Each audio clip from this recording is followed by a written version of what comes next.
Very, very, very. I just came and bought 50 acres of land just close to this place to put up my own housing project. But if I look at this, I get sad. I have just acquired 50 acres close to this place. And can we be sure that we're doing the right thing as government? Can we be sure? Are we serious? Anyway,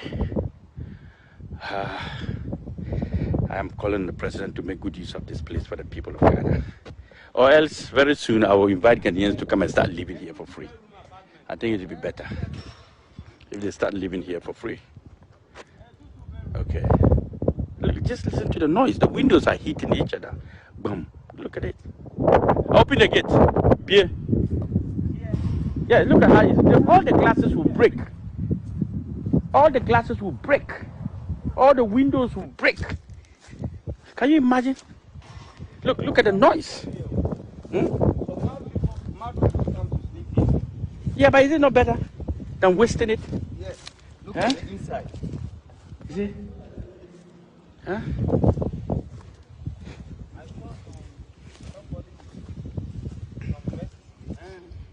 The workers, I'm sure those who are working here. Huh? Those who are working, initial workers. Huh? Huh? What's there? The entrance. Huh? This is so sad. Very, very, very bad. Very, very bad. And we are complaining, accommodation. And people are crying, looking for places to sleep. And we have wasted this property. This is our taxpayers' money. It doesn't belong to any party. It's not for NDC, it's not for MPP, it's not for APC. It's for the taxpayers. We pay taxes to build this. And we are wasting it. And we sit down and go and borrow money. And this is what we do with the money borrowed. Just for some people to make money, and then we waste it here. This is it. There's no end. We can't even access the entrance. We can't even access the entrance. Huh? We can't even access the entrance. Look, we can't even find an entrance to the properties. Everywhere is trees grown, grass, every part of it. Can you imagine? Your money, our money, government money. You see? What are we going to do with this? Ghanaians who are ready, I am giving government 1 month to work on this. If not, Ghanaians should move and come and start living in these homes. Just move and come and occupy. Just come and occupy. Just move and come and occupy. This is sad. This cannot be acceptable. You see? You hear the noise? Windows hitting and breaking. Just here, you see? Breaking, boom, boom, every second. Look at the roads in the community. If not Africa, will a sensible human being build this and throw it away? If it's your own resources. When we talk, it says we're against government. I'm not against government. I'm against bad leadership of our leaders. What is this? What is this? What is this? What is this? This bullshit. What is this? Look. Huh? Oh my God. Oh, in Africa. Ghana, our motherland. Let's wake up. Let's wake up. Let's take responsibilities. Let's do what is right against what is wrong. It's our duty. It's our duty to do what is right against what is wrong. We cannot allow this to continue. And we call it leadership. We call it partisan politics. This is not politics. This is wickedness. This, I call it wickedness, not politics. So leaders should wake up. It's not right. It's just not right. I am not happy. So for me, let's make a difference. Let's make a difference. Let's make a difference. Let's make a difference. Let's make a difference. Let's make a difference. Let's make a difference. Let's make a difference. Let's make a difference. Citizens, let's make a difference. This is sad. This is sad. Let's make a difference. Let's make a difference. This is not politics.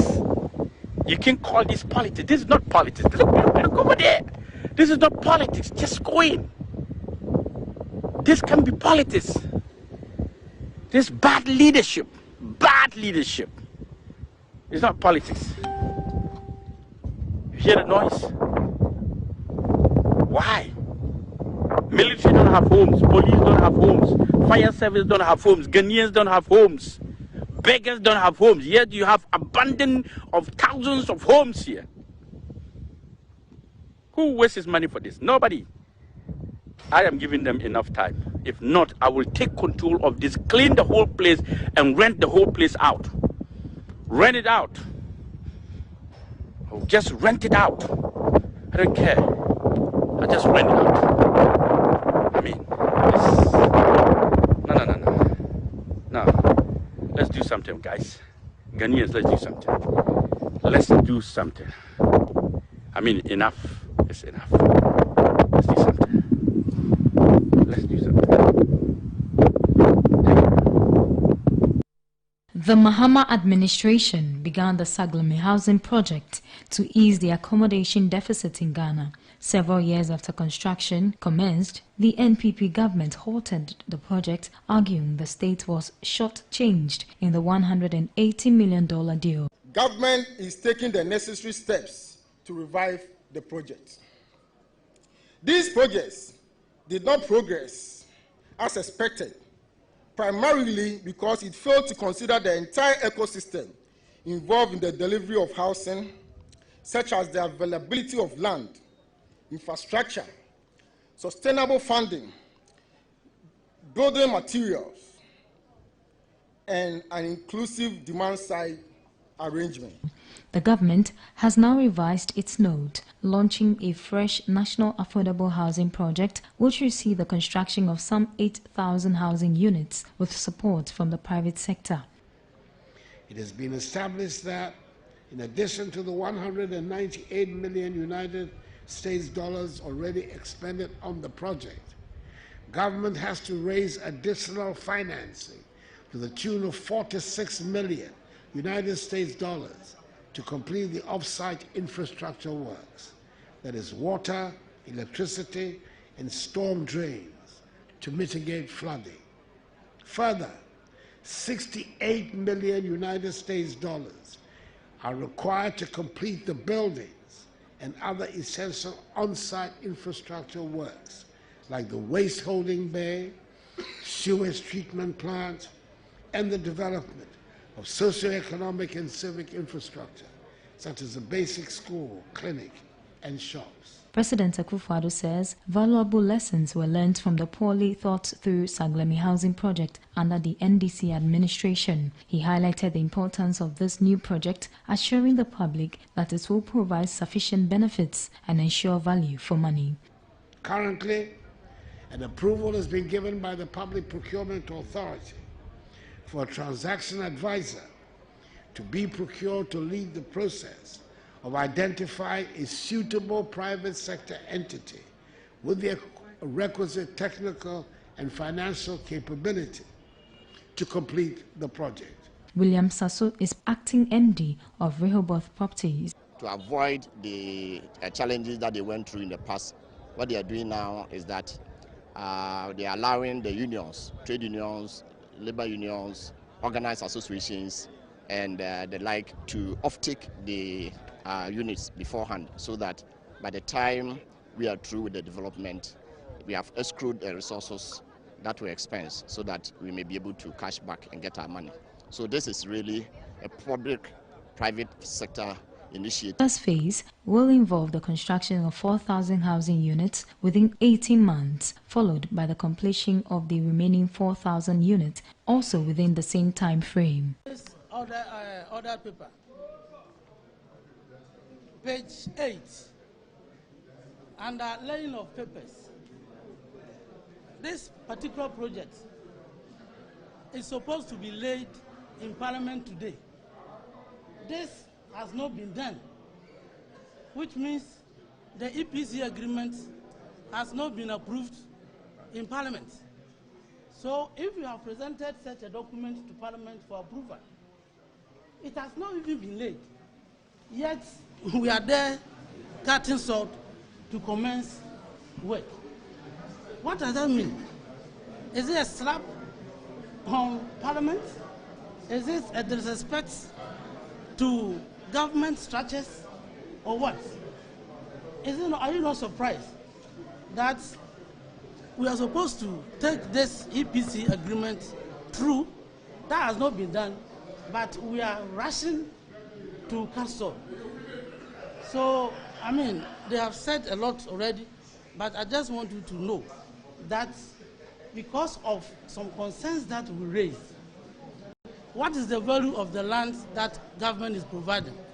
What will be the cost of the on-site infrastructure that government is supposed to provide as part of its equity in the project? All these questions have not been answered. And that is the reason why this particular bill or motion has not been able to take place in Parliament. We were supposed to do it yesterday, but we raised these important questions, and we are waiting for response from them, from the ministry, but they have gone ahead, in spite of the fact that these questions have been requested. They have gone ahead today and cut salt. So, are you not surprised? You asked the question whether or not this is a slap on the face of a construction. You should know the total cost of the project. Now, our demand from the minority is to know how much the on-cost, that is, the road project, will cost this government, and how much the water to the site, electricity to the site, which is government's commitment, will cost us as a people from the taxpayers' money. Whether we are taking a facility, a loan from somewhere to adapt, which will be the 40% cost from the government, whether we are taking from the taxpayers or wherever we are getting the money from, we demand those answers, which has not yet come. You know, Saglement has the same similar condition where government is supposed to bring, road, water, electricity to the site. Unfortunately, government could not do it, and therefore the contractor, the investor, brought those things to the site, especially the on-site infrastructure, which they did, and that has affected the cost of the building that was constructed at Saglement site.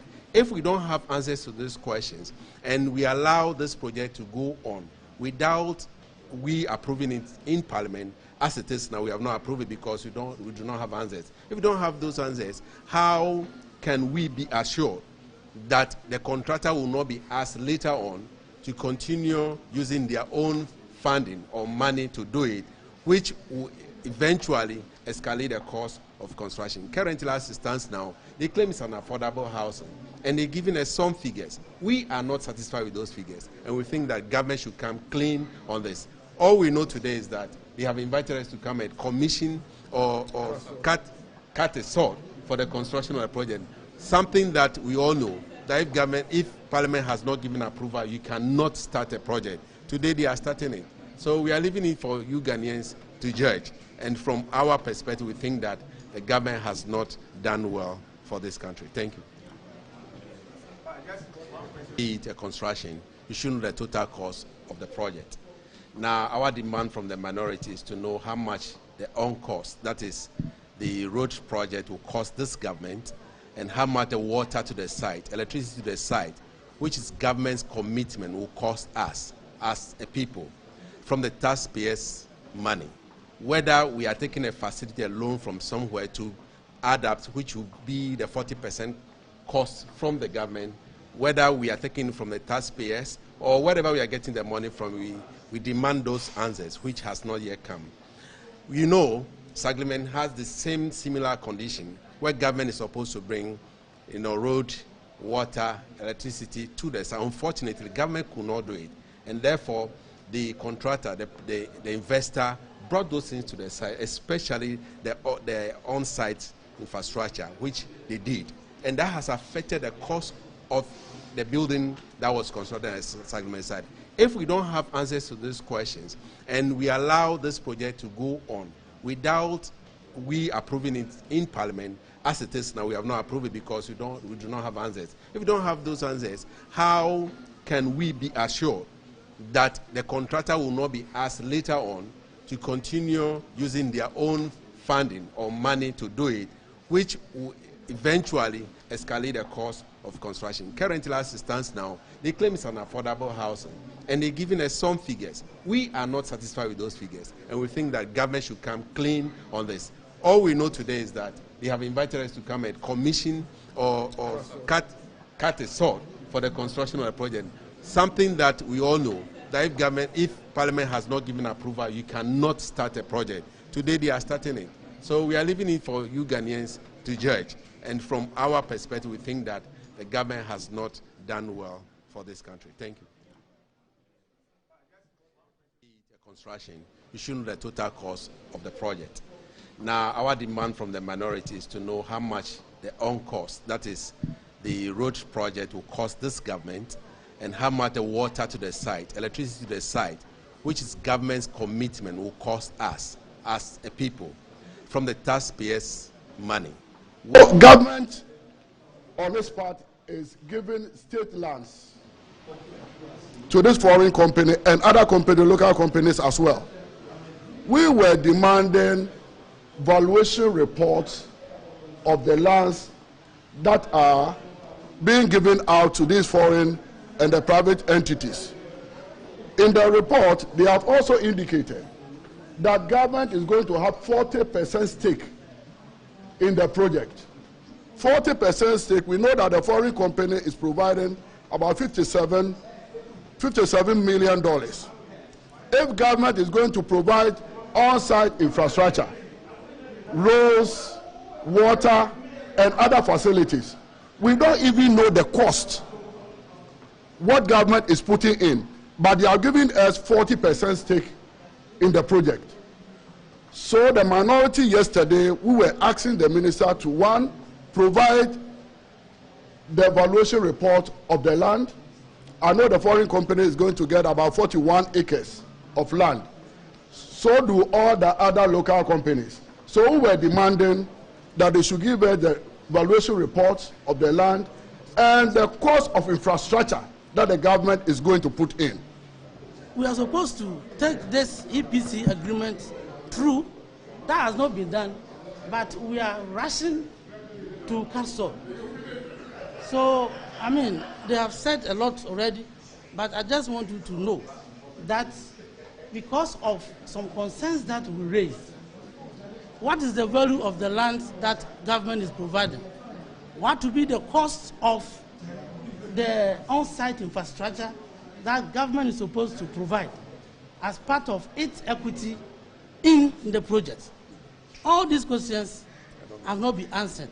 And that is the reason why this particular bill or motion has not been able to take place in Parliament. We were supposed to do it yesterday, but we raised these important questions, and we are waiting for response from them, from the ministry, but they have gone ahead, in spite of the fact that these questions have been requested.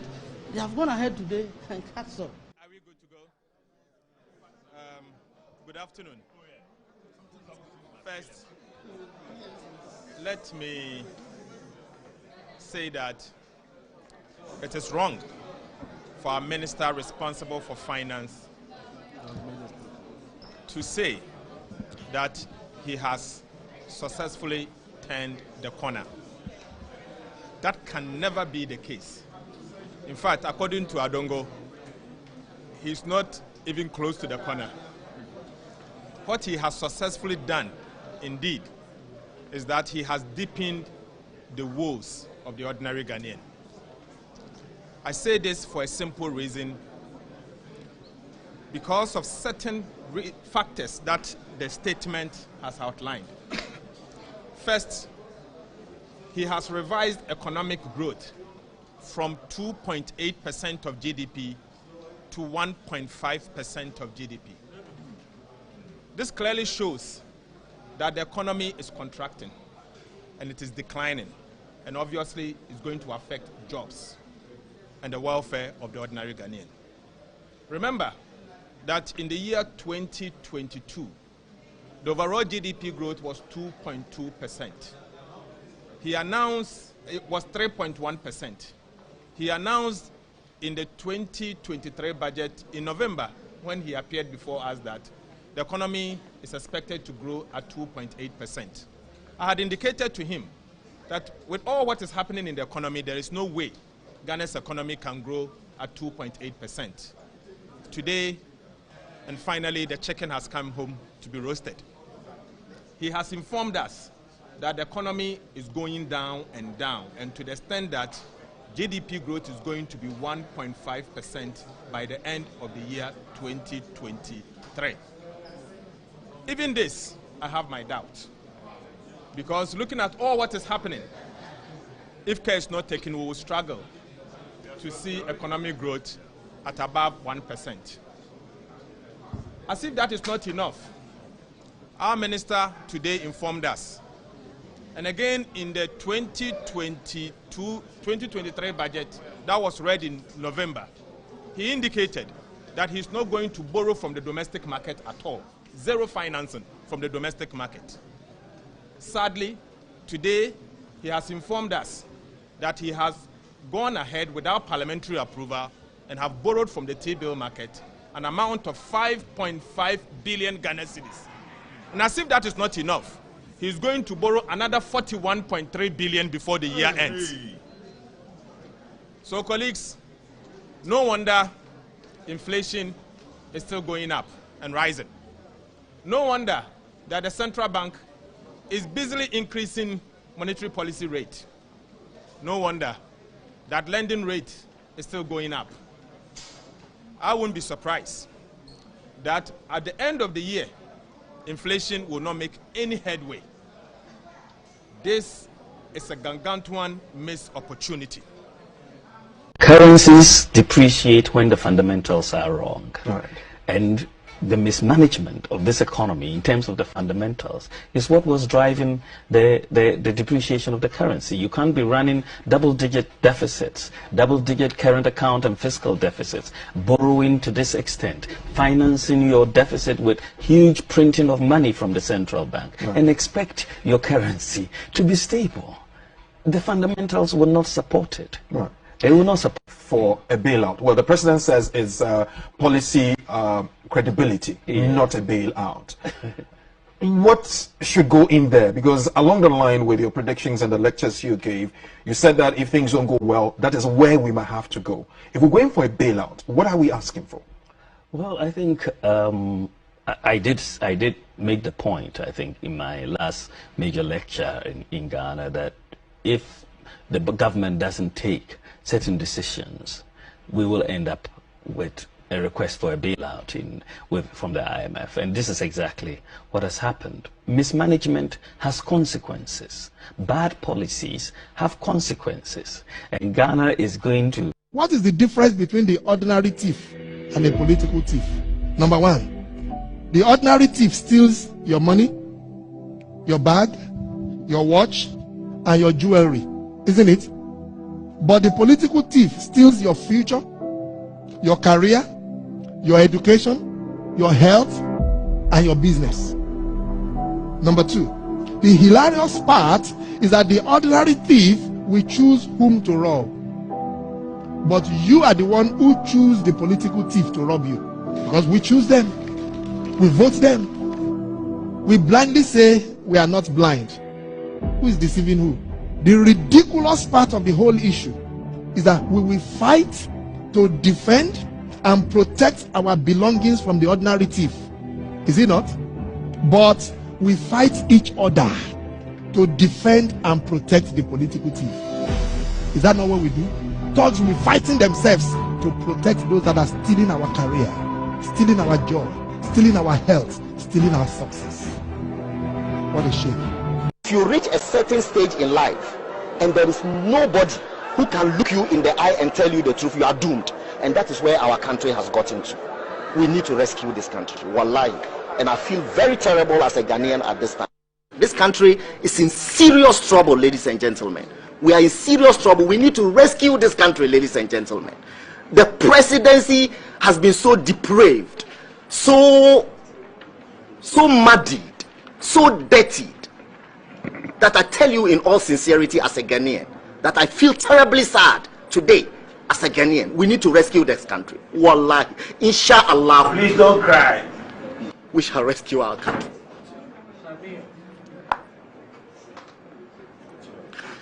Government is broke, government is broke.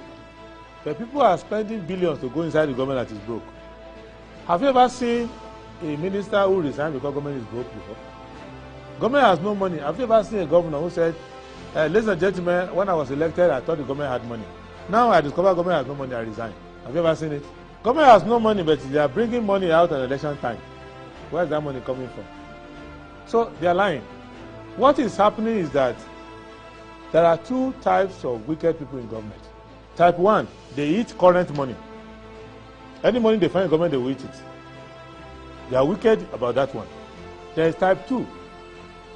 Type 2, they eat current money and future money. They will say, my term will end next year.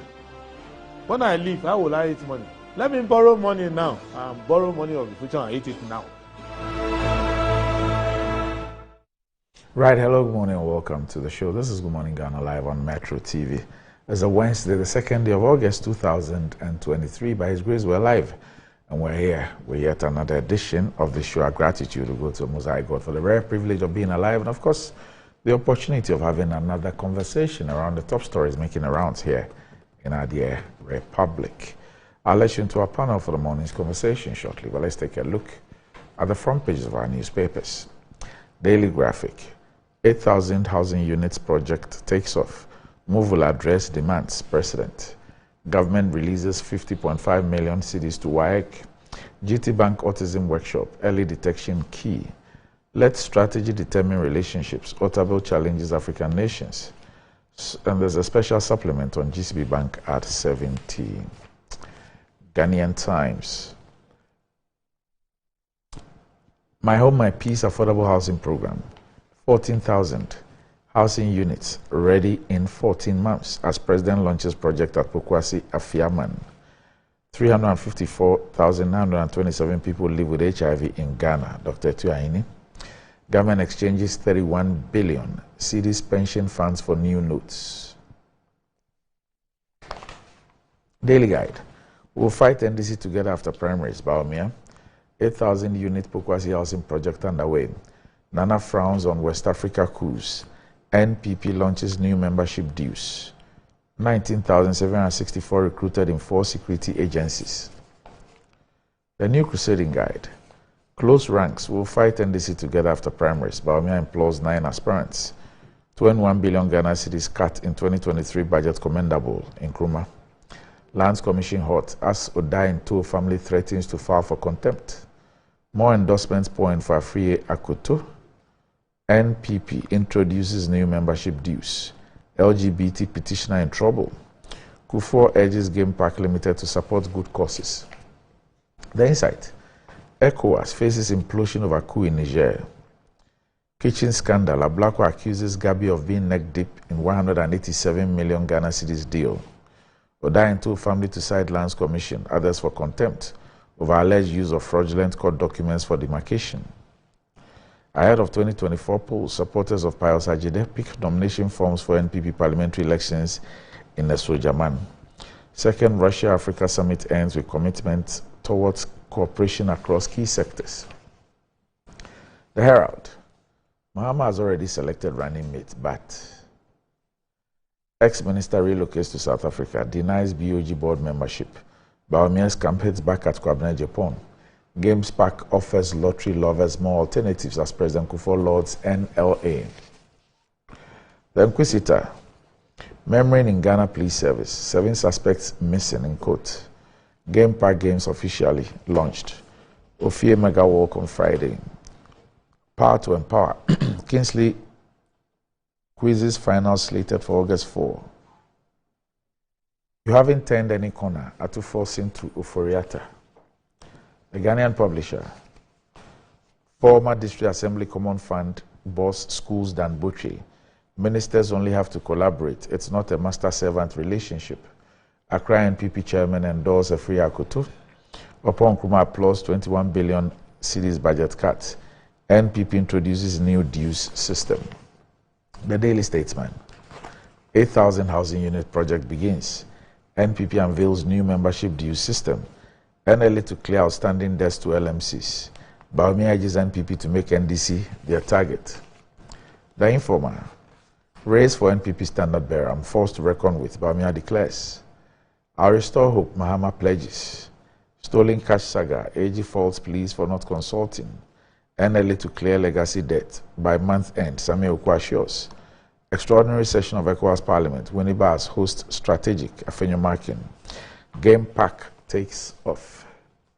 The Finder. Shortcut for 8,000 housing units. Government subsidizing by over 40% through free land and amenities. NLA unveils 4 new draw machines. Relaunches VAG Lotto.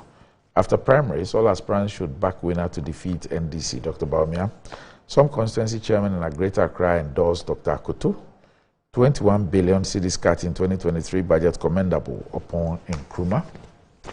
And that's about it for the front pages. We'll be back shortly.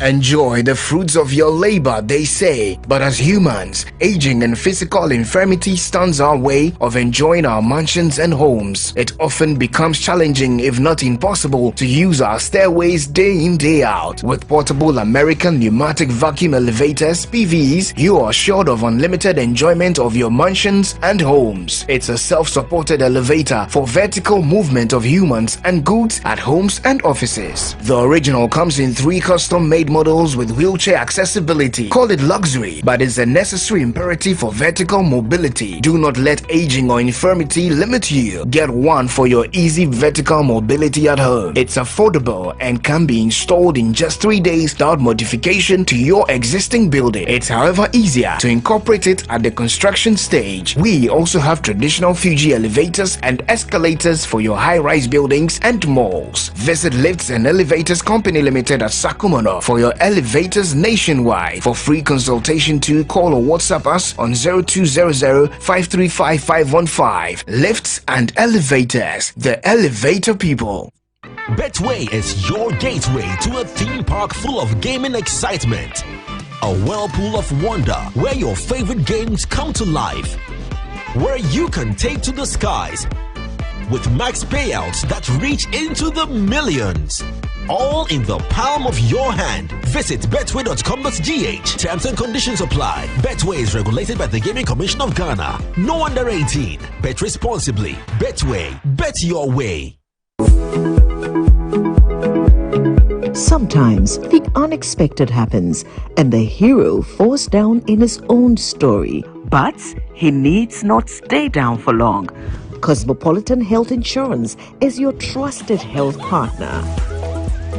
Whether an individual building a business, with Cosmopolitan Health Insurance, your medical care is our concern. For the best health insurance solutions for corporate institutions, groups and associations, families and individuals, choose Cosmopolitan Health Insurance from our over 700 accredited health service providers nationwide. Call us on 0302 540 668 or 0501 678 547 for all your health insurance solutions. Cosmopolitan Health Insurance, your medical care is our concern. Hello.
For 20 years of serving the world with herbal and alternative medicine, we've been successful in treating complicated medical conditions with a perfect combination of herbal and alternative methods of treatments like homeopathy, naturopathy, reflexology, and many more. We deliver excellent and effective service to people from all walks of life through scientific and traditional means. We have a well-equipped laboratory with advanced diagnostic and treatment devices to help detect your illness, so we know the right medication to be given. At Amen Scientific Herbal and Alternative Medical Hospital, we are proud manufacturers of our own herbal medication.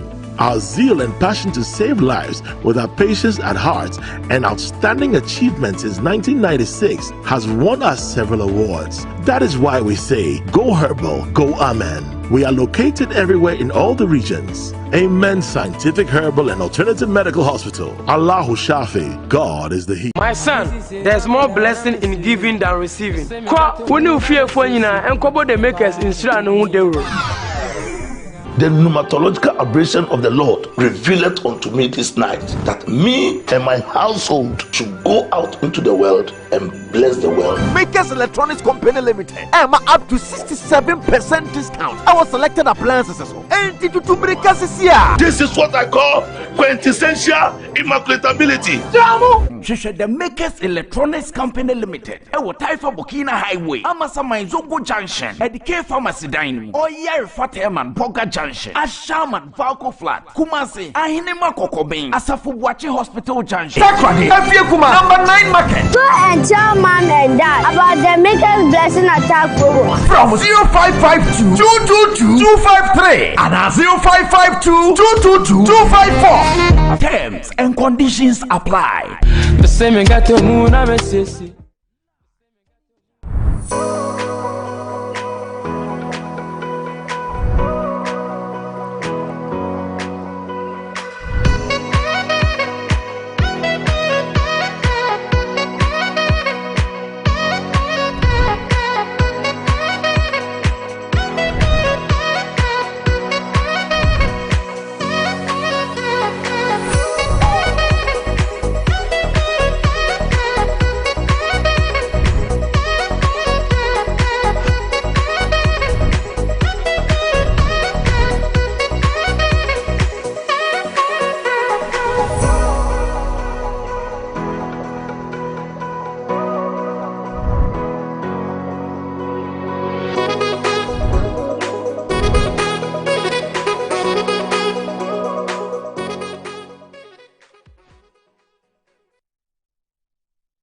We don't have to borrow money from anywhere. Just toll the various sections of the road and we'll raise the money to do the roads in Ghana. It doesn't mean we will not borrow money. It only means that we are going to borrow responsibly and not recklessly. No government can say they won't borrow money. That is ridiculous. So far, the commitments that we received in China before leaving amounted to a total of $15 billion. And there is a possibility that within the next month or so, there are some discussions that we couldn't conclude, that another $4 billion will be added to that. But this is by way of grant funding. As you can see, all the discussions we've had in China have to do with getting a new funding model, not borrowing, but leveraging our resources to do so. If you look at this country, the money is there for development, but it stays up, it doesn't come down. The money is there, but it stays up, it doesn't come down. We are going to make sure we bring in a new economic model and make sure the money will come down to our villages for everybody to get that share of the money.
Right, welcome back to the show. If you just joined us, this is Good Morning Ghana live on Metro TV. With me on the show this morning, I have Kwesi Pratt Jr., the managing editor of the Inside News paper.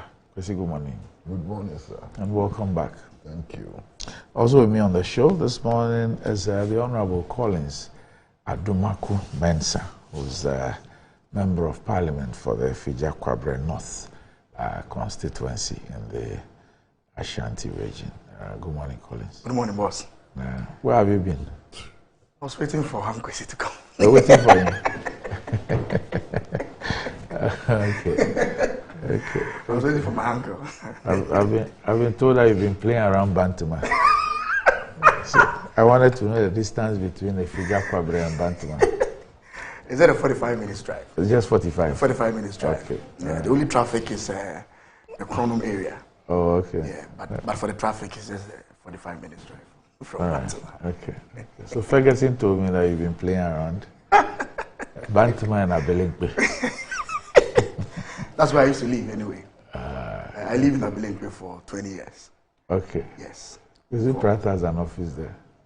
Come again? Kwesi Pratt has an office there. Yeah, I know his office. Okay. Yes. Abelinkwe has become extremely popular. So.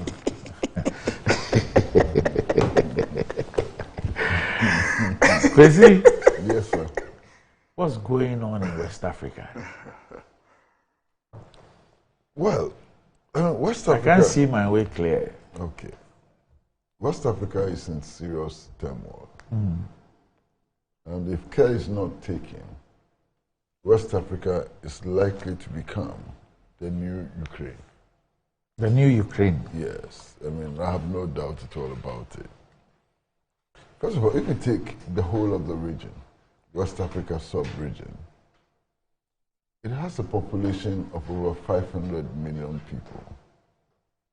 Out of this population of over 500 million people, Nigeria alone accounts for 50% of the total population of West Africa.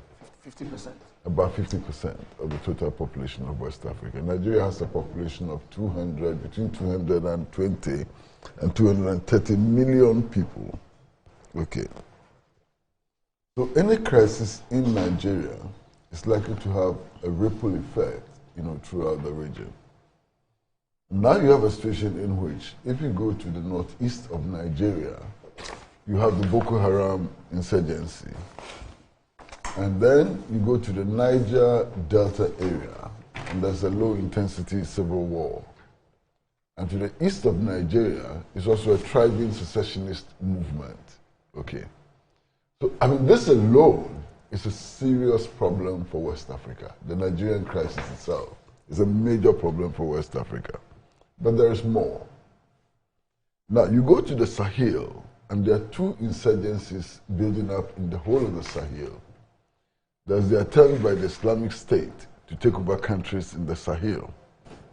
And then there is the Azawad movement, which aims at establishing the independent Republic of the Azawad in the Sahel.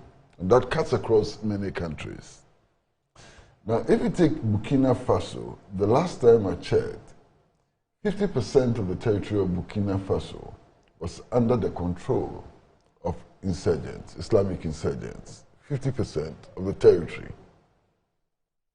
Now, these insurgents have been active, not just in Burkina Faso, but in Guinea, in Mali, and other places. And indeed, there is some record which indicates that the insurgents have attacked northern Togo, and they've attacked northern Benin as well. There have been incidents of insurgent attacks also in La Côte d'Ivoire. So on account of these insurgencies by the Azawad movement and also by the ISIS and so on, West Africa is West Africa is in serious trouble. I've seen intelligence reports on Ghana which suggest that some of the insurgents have managed to infiltrate Ghana and to establish what they call sleeping cells.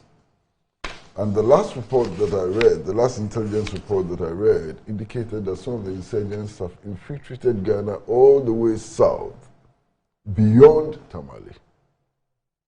This is a frightening situation. Then you've had the instability in Chad, following the removal of the president. And then, of course, the coup d'etats in Burkina Faso, in Mali, and also in Guinea. And only last week, another coup d'etat in Niger. This is a crisis, you understand?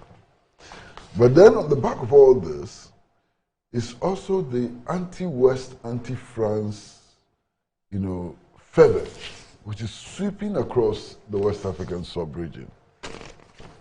That adds to the instability, that adds to the crisis. Then, on top of all of this, you also have the establishment of foreign military bases in West Africa, and it's frightening. Ghana has signed a defense agreement to the United States of America, which gives the United States so many concessions, which actually gives a U.S. soldier more privileges than privileges accorded to diplomats under the Geneva Convention. Okay. We know as a fact that Terminal 1 of the Accra International Airport has been dedicated to the use of the U.S. Army. And then, of course, we know about the U.S. military base also in Niger. We know the French have a network of military bases across West Africa.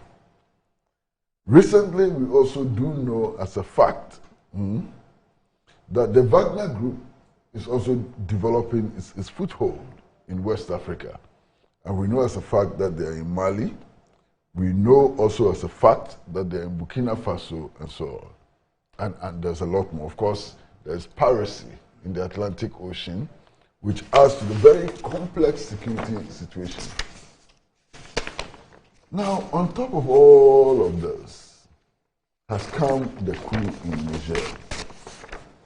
And Randy, I don't know how to say it, in a better way.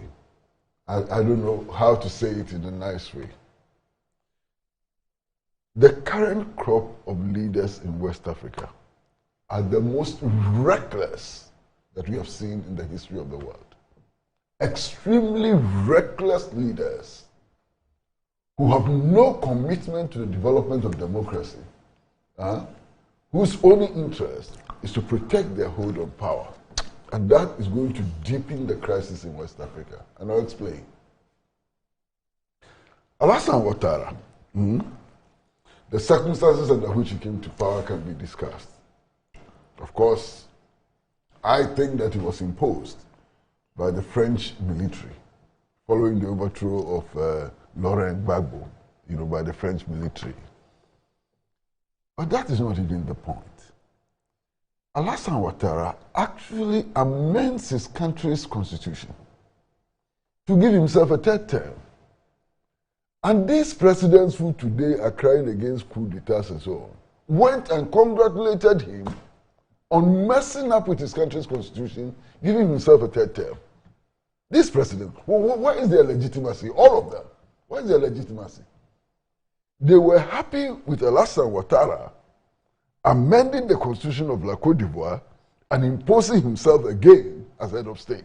They went to congratulate him. Put that aside. Mali. When the president there was killing people, detaining people without charge or trial, ordering his soldiers to attack peaceful protesters and so on, these sets of states were cozy with him. They didn't have any problem at all with him. You understand? These heads of states, who today are calling for democracy, when the Islamic insurgents were attacking these countries, killing their soldiers, making life unbearable for them, they sat in their cozy presidential palaces and did nothing. Now there's a coup d'etat. They have the nerve to look into our faces and say they are mobilizing soldiers with our resources to go and fight to restore a discredited head of state to power in Niger. What is wrong with these West African heads of states? Something must be wrong with them. They are not thinking right. They're exceedingly reckless. The worst case scenario, my brother, look at Tinubu, who was recently sworn in as head of state of Nigeria. Your own election results are being contested. Evidence is being sent to court which shows massive rigging and so on. You are not dealing with that situation in your country. You want to mobilize troops to go and fight in Niger. What? Have you been able to fight Boko Haram? Have you been able to deal with the low-intensity civil war in the Niger Delta? Have you been able to contain the secessionist movement in the east of your country? And then you have the effrontery to call your colleagues to Abuja and to give a warning that in a week, if they don't hand over to the old president, you are marching troops into Niger. What's wrong with you? I mean, what is happening in West Africa is incredible. In any case, my brother, based on what we see, based on international media reports and so on, these coup leaders are far more popular than the so-called democratically elected leaders in West Africa. When ECOWAS sent a delegation to Mali, you saw what the people of Mali did. They massed up in their hundreds of thousands to protest against these ECOWAS leaders. As a matter of fact, in many of these West African countries, if there's a coup tomorrow, people will jubilate. They will mass up in their hundreds of thousands in support of the coup d'etats. What legitimacy do these heads of states have to play the role they want to play in Niger? And it is clear that all of this is in furtherance of French ambition in West Africa. If you go to France, 1 of every 3 electric bulbs, 1 out of 3, 33% of electricity in France is generated with uranium from Niger. The French have an interest in maintaining their hold on Niger just for their energy supplies. And you want to send Ghanaian soldiers to Niger to go and die so that France can continue to dominate the exploitation of the uranium resources of Niger. What's wrong with you? You want to send Ghanaian soldiers, people's husbands and wives, and so on, to go and die in Niger so that France can continue to benefit. It doesn't make any sense, okay? Now, there's another dimension that I think we need to look at. Randy, every French-speaking African state, all of them, they keep their foreign reserves in the Central Bank of France. Okay. Now, what does that mean? French-speaking African countries are borrowing their own money, and paying interest on borrowing their own money. Does this make sense? It simply doesn't make sense. And yet these West African leaders, instead of working on their own promise to develop a West African currency, so that this exploitation of French-speaking African countries can be eradicated, they are going to wage war on Niger. To do what? To achieve what? To achieve what? I am so disgusted with these West African leaders. I looked at the map of Africa yesterday. And you can look at the map of Africa yesterday. In fact, I've never been very good at drawing the map of Africa, but it's always sketching. Yeah, but as for map of Africa, it's a little difficult for me. Something like this. If you look at the map, a whole block like this, is occupied by these regimes.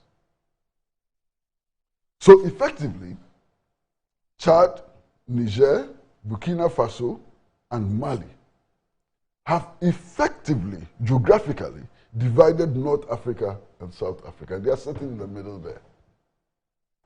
Any reckless military adventure here can bring the whole of Africa down. The whole of Africa in severe turmoil.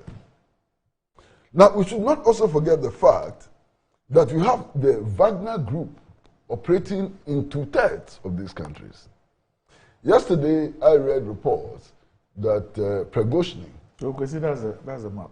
Yeah, they occupied that stretch. Prigozhin is preparing to move with his Wagner Group into Niger. The risk of an internationalized conflict in West Africa is so high. That's why I'm talking about the second Ukraine. So they're moving in there to support the coup. Well, they consider the government in Niger as a legitimate government, and they're dealing with the government in Niger, which must have invited them to help fight insurgency and so on. Okay. So they will be there. Now, if they are there and you attack, you'll be attacking them. What are the implications for the whole of the region? I want to urge West African leaders to begin to put on their thinking caps. The caps have been off for too long. But see, just hold on a minute. The Minister of Defense of this country has been speaking on this issue. This is what he says. Okay, so he starts with ruling out the possibility of a military coup d'etat in Ghana, following the growing trend of violent extremism and unconstitutional takeover of democratically elected governments in West Africa. And it says, with growing fears that relatively stable democracies such as Ghana may fall victim to the extremist activities, Defense Minister Dominic Nitiwul says the Ghana military are professionals and may not be interested in a coup d'etat. Quote, for the 6 years that I've been with the members of the armed forces, I can assure you that the professionalism of the Ghana armed forces is par excellence, and I'm not worried at all. Not at all. I don't worry about any member of the armed forces taking up arms to say, I'm going to remove a government. He also added that, quote, they would rather protect the will of the people. They would rather not allow anybody to cheat in an election. They would rather not allow anybody to manipulate in an election. But to take up arms and remove a government, the armed forces would not. And then, touching on whether or not Ghana sides with the regional position, Dominic Nitiwul indicated that, quote, ECOWAS has given the coup leaders a one-week ultimatum to hand over or face severe consequences, including the use of force. After 1 week, we will seek the direction of the presidents, exactly what they will do. But I can say that the member states are ready. If it means using force, the member states will be ready to do that, which will counter. As I said, we are waiting for the direction from the commander-in-chiefs of the various armed forces across the globe. And if the decision is to use force, the armed forces of every country will contribute troops to use that force. I think that the most important thing all of us must know is that we cannot accept the use of force or arms by any individual or group of individuals because they so have arms. Those days are gone. No nation accept that if there's a bad government, let the people vote out the bad government. It's as simple as that. You know that Dominic is a very good friend of mine. Yeah. I mean, Dominic is a very, very good friend of mine. And I don't understand why he has deliberately put himself in the firing line this morning. He's doing his job. Well, first and foremost, soldiers, it's their duty to use weapons. Yes. To protect the national interest. Yes. Nobody can dispute that. Everybody who enters the armed forces takes an oath to protect the territorial integrity of the country, to protect the constitution of the country, and so on. That's their responsibility. That's their duty. That's a constitutional role assigned to the armed forces. Okay? Now, if you take all the coups which have occurred, those who have staged those coups, from the reasons they have given for those coups, are actually taking positions in defense of the territorial integrity of their countries and in defense of the constitution of their countries. One of the reasons why coups are occurring is the reckless manner in which some governments in West Africa have tended to subvert the constitutional order. This changing from 2 terms to 3 terms is a subversion of the constitutional order. And it is the responsibility of every citizen, including soldiers, to prevent that. Now, my brother and friend Dominic Nitu also talks about the responsibility of soldiers to prevent situations where elections are rigged. My brother, how many countries in West Africa have over the last 20 years organized free and fair elections? How many countries in West Africa? Elections have become a farce. Everybody is talking about it. Go to the street. Let your people take cameras to the street today of Accra and ask them their opinion about elections. It's a farce. Elections have become an endeavor in vote buying, influence peddling, the use of violence against unarmed civilians and so on throughout West Africa. Are these genuine democratic elections deserving of protection? No. Unless we want to behave like ostriches and bury our heads deep in the sand. Those things taking place in West Africa, are they legitimate, genuine elections in which the people can express themselves? My brother Collins is here, and he should know better than me. Why should he know better than you? Because he's directly in the center of elections. Okay. Why? You are getting votes by distributing casts and so on. And we think that this is genuine elections. That must be protected. Primaries. I'm not talking about him as an individual. I'm talking about the system he has observed. And they come and make the complaints. The last by-election in Asin North, what didn't they come and tell us about what they did to themselves? You think this is a legitimate election? You have an election in which the Electoral Commission changes the results of the elections within 3 days 4 times. And you think it has any credibility? So they should stop talking to us about elections as a means of determining the will of the people and so on. That collapsed a long time ago. Okay. Now, the statement that my brother and friend Dominic makes reminds me of some time past. Maybe I have the advantage of old age. Okay. Why? Before the June 4th uprising, statements like this were made all over the place about how it was impossible to have a coup in Ghana because our armed forces are very professional and so on. When the guns started booming on June 4th, we saw the real true situation. They should stop making these statements. Look, before the December 31st coup d'etat, we had people like my brother Nitu. There was one guy called Chris Asher. He was a journalist. And he used to go along with guns, holding guns and saying that the people of Ghana are ready to resist a coup d'etat. A coup d'etat will never happen. And so, what happened? When the guns started booming, he was missing. So we've heard this over and over again.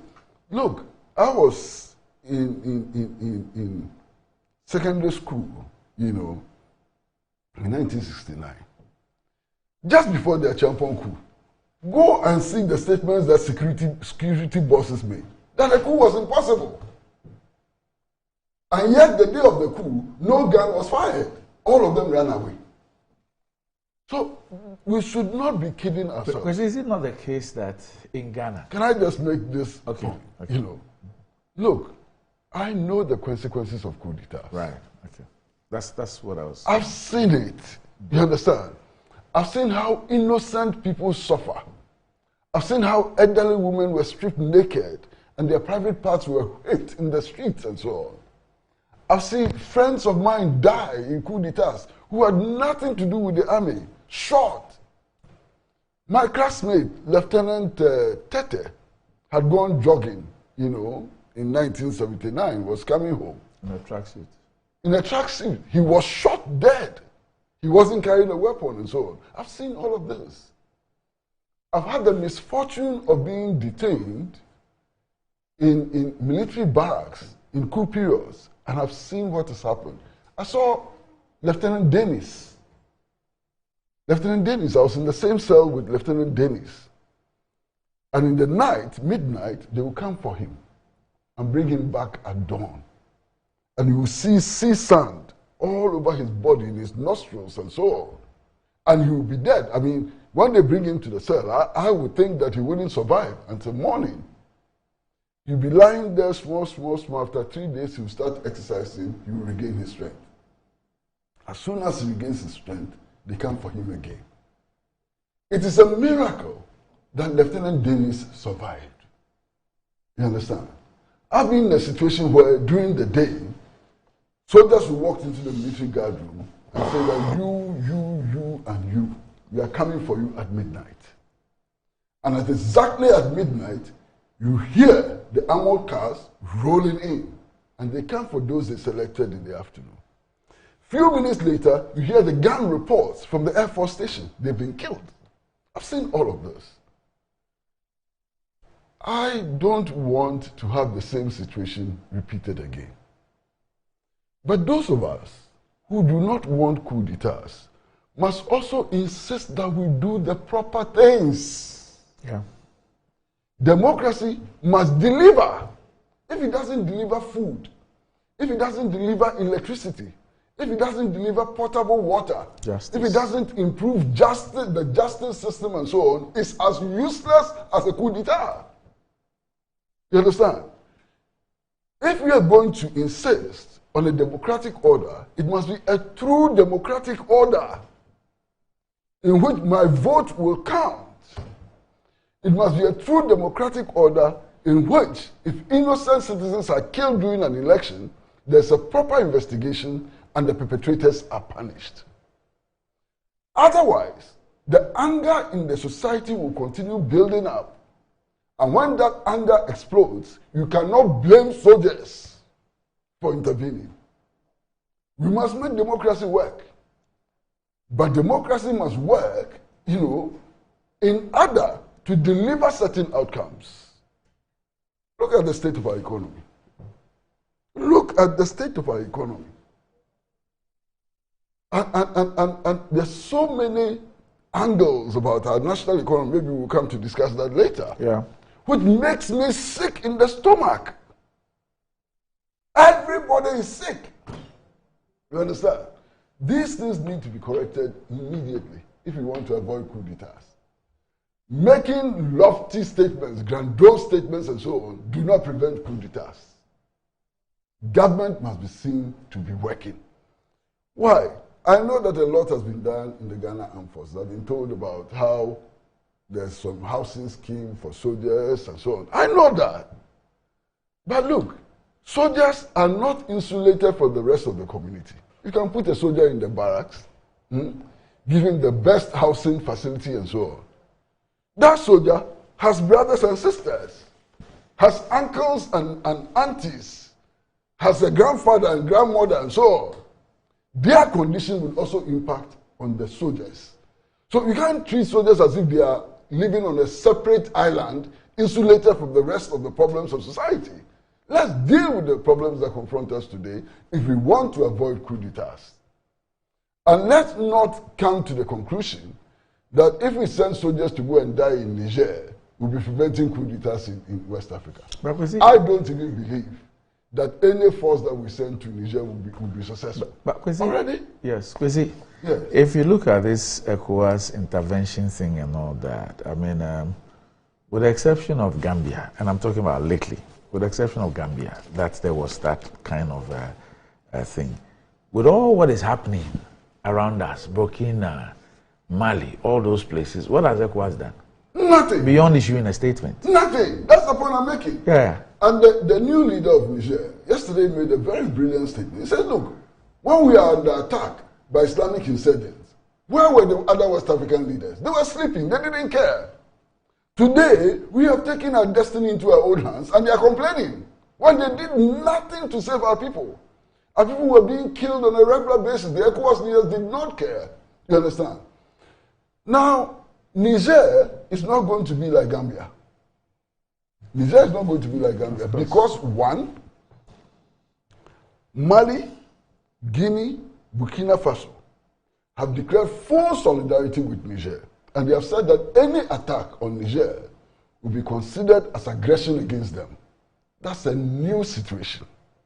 It's never occurred before. You understand? In any case, the Niger army is not a wishy-washy army. The Niger army is not a wishy-washy army. Now you send soldiers to go and die in Niger and explain it to the soldiers why they should die in Niger. Go and explain it to them and see what the consequences will be. I think that this is one of the most reckless decisions ever taken by any regional bloc. It's so reckless, it's unbelievable. And the people who took the decision, they should be watching themselves. There's an election in Nigeria. The results of the elections are disputed. The matter is before court. ECOWAS leaders went and met and decided that Tinubu should become the chairman of ECOWAS. These are the people who are complaining about lack of democracy. They couldn't even wait for the election dispute in Nigeria to be settled. They hurriedly made Tinubu chairman of ECOWAS. And we want to go and restore democracy where? It's up to them. Unfortunately, their recklessness would affect all of us.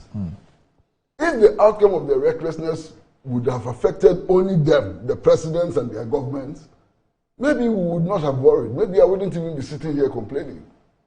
But the result of their recklessness is going to affect all of us innocent citizens in West Africa. And I think they should look out. Right. Now, Collins, let me bring you in. I mean, this issue about ECOWAS and its leaders and the hypocrisy and the playing of ostriches and all that. I mean, not too long ago, our president was in America. And he had to go speak about Wagner and Burkina. And we know the fallout. And we saw a national security minister go to Burkina to go and meet the military leaders. Go and do damage control. Yeah, go and meet them. I don't have the details, so be careful. Control. You know, Kandapa had to go and do damage control. Had to go there, you know, and go and deal with them. Look at our own situation. You are in Parliament. I'm sure that you've been given some of these briefs. You cannot divulge all. But even as a media person, I have sat through one of the briefs in terms of what is going on around us and all that, and level of preparedness and the things we need to do and all that. Look, we must at all times speak truth to power. The ECOWAS leaders are not seen to be engaging themselves and be speaking truth to themselves and be advising themselves on the things that they need to do or not to do in order to deal with some of these issues. These Islamist issues and all that, it's become a West African problem.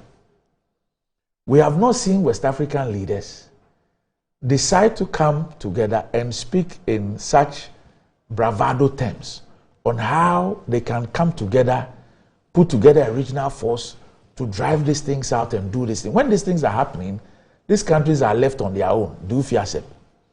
And then when these issues happen, then all of a sudden, people realize that, look, we're all men, everybody has two, not more than two. Do you understand what I'm saying? And you'd realize that, look, it gets to a point where you have no choice than to believe that we are taking things for granted. The fact that we have a very terrible history in terms of what coups have done to us, and therefore we have resolved that, look, we would want to use the democratic path.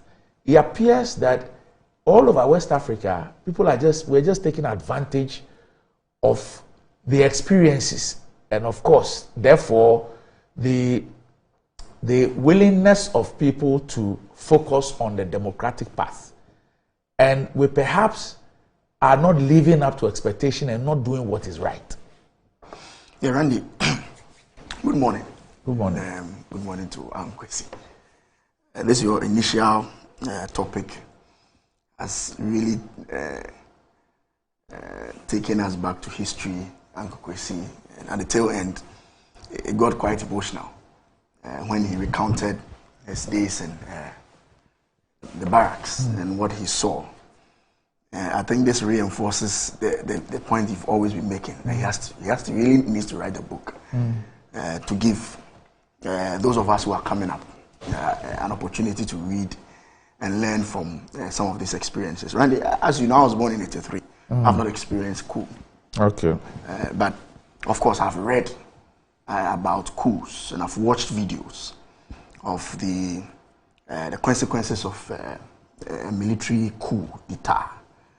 And Randy, all that I've read and seen on telly, it's not a pleasant sight. And so I have a basic principle, the fact that the worst form of a democracy, for me, is better than the best form of a dictatorship. And I still stand by that principle. But of course, Uncle Kwesi made some very, very interesting revelations. That people don't just get up and go onto the streets for nothing. People go onto the streets to demand for something. And so anytime democracy fails to provide certain basic necessities, it pushes other people to act abnormally. And I'm using abnormal in quotations. Yeah. And so when I heard the coup in Niger, Randy, I was worried, very worried, especially when the security agencies have come to Parliament to brief us. And there was a joint caucus meeting where they took us through the ramifications of what is happening within the West African sub-region. And Randy, the picture they painted, I'm sure they took opportunity to meet some of the top media guys. And the picture they painted was quite gloomy. And I mean, this is Ghana, and you have most of your neighboring countries having this kind of issues. Ghana is seen as a safe haven, and so ordinarily, anytime there's a turmoil somewhere else, everybody rush into Ghana. And it is possible, and Uncle Kwesi has just revealed, I don't have the security briefing that he has, that it is possible to have some of these insurgents infiltrating into our economy. And if we are not careful, that can take us somewhere that we all don't want to go to. So, Uncle Kwesi's description of our current leaders in West Africa as reckless. Well, I may not be in a position to use such words, probably because I don't have the information he has. I mean, what I see, and he talked about the recklessness of some of them to hold on to power. Well, I'm in Ghana, and I know of our president, His Excellency Nana Dankwa Akufo-Addo, and I've not spoken to Nana, but judging from his utterances and his actions, I'm not too sure he's somebody who wants to hold on to power. I'm sure he believes very well in our constitution and the fact that each president is supposed to have 2 terms. I'm sure he's preparing himself to exit as per the dictate of the constitution. Of course, the situation in La Côte d'Ivoire, personally, I spoke somewhere else that I don't accept this sudden amendment of constitutions to help entrench leaders' positions as presidents. I don't buy into that. I don't think it is right for any leader to use the numbers that he has, probably in Parliament, or the power that has been given to him by the Constitution, to suddenly amend the Constitution to have him stay in power for a very longer time. That I don't subscribe to. And so for that, I side with Uncle Kwesi on that. Then Uncle Kwesi talked about the credibility of our elections. And of course, he brought me in, not personalizing, but the fact that I also operate within that architecture. And Randy, elections, for me, I'm happy with our constitution. I mean, it gives room for dispute resolution. And so during the 2020 elections or so, there was a dispute. But the constitution is so, the constitution gives an opportunity for anybody who has a dispute to follow a certain channel, and that is to go to court. And I believe that during our elections, those who felt that things have not been done right took that route. That for me should be the right thing to do. I don't think that anytime there are disputes in our electoral processes, it should give opportunity or ammunition to other people to subvert the will of the people. I don't think so. I think that we should continue to follow the processes as stipulated within the Constitution. And then you can go to court to seek redress, just as is happening in Nigeria. And those who felt that things were not done right are following the processes, and they are in court. And I'm sure at the end of the day, the courts are going to pronounce on it. So, Randy, I don't have too much knowledge in West Africa diplomacy. All I can say is that let the will of the people prevail. And those of us who believe in democracy and hope that democracy is sustained must also understand that democracy does not mean leaders must entrench their position. Democracy does not mean leaders must enrich themselves. I mean, the fact that I sit here as a member of parliament is because 20 to 30,000 people within my constituency decided through the ballot box or through their town that I should be there.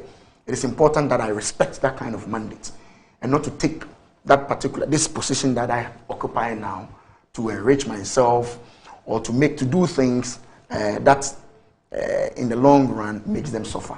When that continues, Randy, it gets to a time the people cannot contain it. And in as much as I will rally everybody around the democratic tenets and the fact that we should continue to believe in our democracy, I also advise that leadership must understand that the power we hold belongs to the people. Now, so just a bit, you know. We talk about guarantees for the resolution of election disputes and so on. That's empty talk. Listen, the fact is that Ayawaso West Wagon did happen. I've seen those people who today are carrying their injuries, amputated legs, lost body parts, and so on. I'm not going to get into who was responsible this NDC-NPP game. But here is evidence of atrocities committed against people, election-related. Up to today, who has been punished for Ayawaso West Wagon? How can anybody look Ghanaians in the face and say that we have systems for resolving these matters when the people are dead? Their livelihood has been shattered. People without legs and so on, they are there. And nobody has suffered for that atrocity committed against the people. How can anybody be telling me today that there are mechanisms and systems for resolving these matters? There are none. The last election, how many people died? The last election, 2020 election, how many people died? What has happened? They have families. And the activities of the same armed forces, we are told, will not do a coup. But what they will do is to protect the ballot and ensure nobody cheats in an election. Exactly. We saw how some of them were deployed. Exactly. Exactly. Even in the Asin North by-election, when the police had assured us that they would provide adequate security as well, and they did provide adequate security, I was horrified to see armed military men trying to infiltrate the constituency. And all of us saw those videos. You saw it. I saw it. A video of military men in vehicles trying to infiltrate the constituency. To do what? In fact, we heard people complain about the IGP. Yeah. Yeah. And how the IGP ought to be removed. Yeah. Otherwise, 2024 was going to be difficult. Yeah. And from the Asin North election till today, the IGP Dampare has not known peace. Yeah. Well, I don't know what you know. Till today, he has not known peace. I don't know what you know. But you know everything. No, I don't know what you haven't heard the Boogie Nabu tapes. I've heard it, but I'm saying so that. Why are you saying that you don't No, know he says he has not known peace. And I said, I've heard the tape. Yes. And Parliament, I think the Speaker directed for a committee to be set up, an independent one, to look into Collins. That's what I'm saying. Collins. I don't know what to Just know. hold on. No, Collins. I don't know what to know. Just hold on. Collins, yes. just hold on. Just hold on. And all of us, I'm happy. right, Collins, have condemned. Collins, just hold on. Just hold on. I'm happy that you have spoken about Parliament's intervention. You know what brought about Parliament's intervention. You know who raised the issue in Parliament. Yes. For such a matter like this, from when we had that tape till today, what have you heard government say about it? I've heard the Minister of Interior. Say what? He said that we should. Nobody has any intention of taking. It's not the response. No, it's not an adequate response. I'm saying that. He said the point he made was that government has not taken any decision. Collins, yes. I'm saying that when a voice is played, and I think a tape is played, and I think that as we speak today, it is pretty obvious that that tape is not fake. It is not concocted. It's obvious. Yeah. If all the Minister of Interior will tell us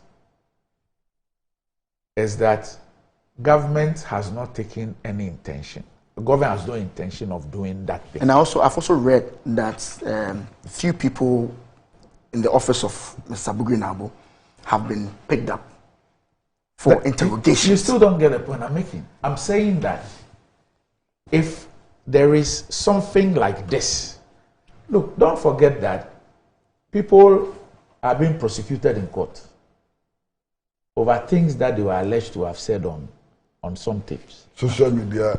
Yes.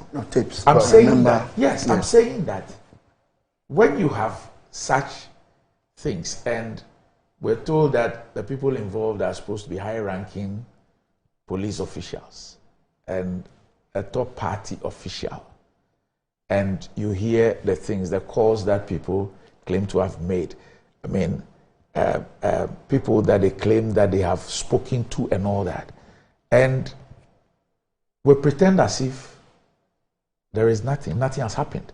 And the worst part is that it is linked to election 2024.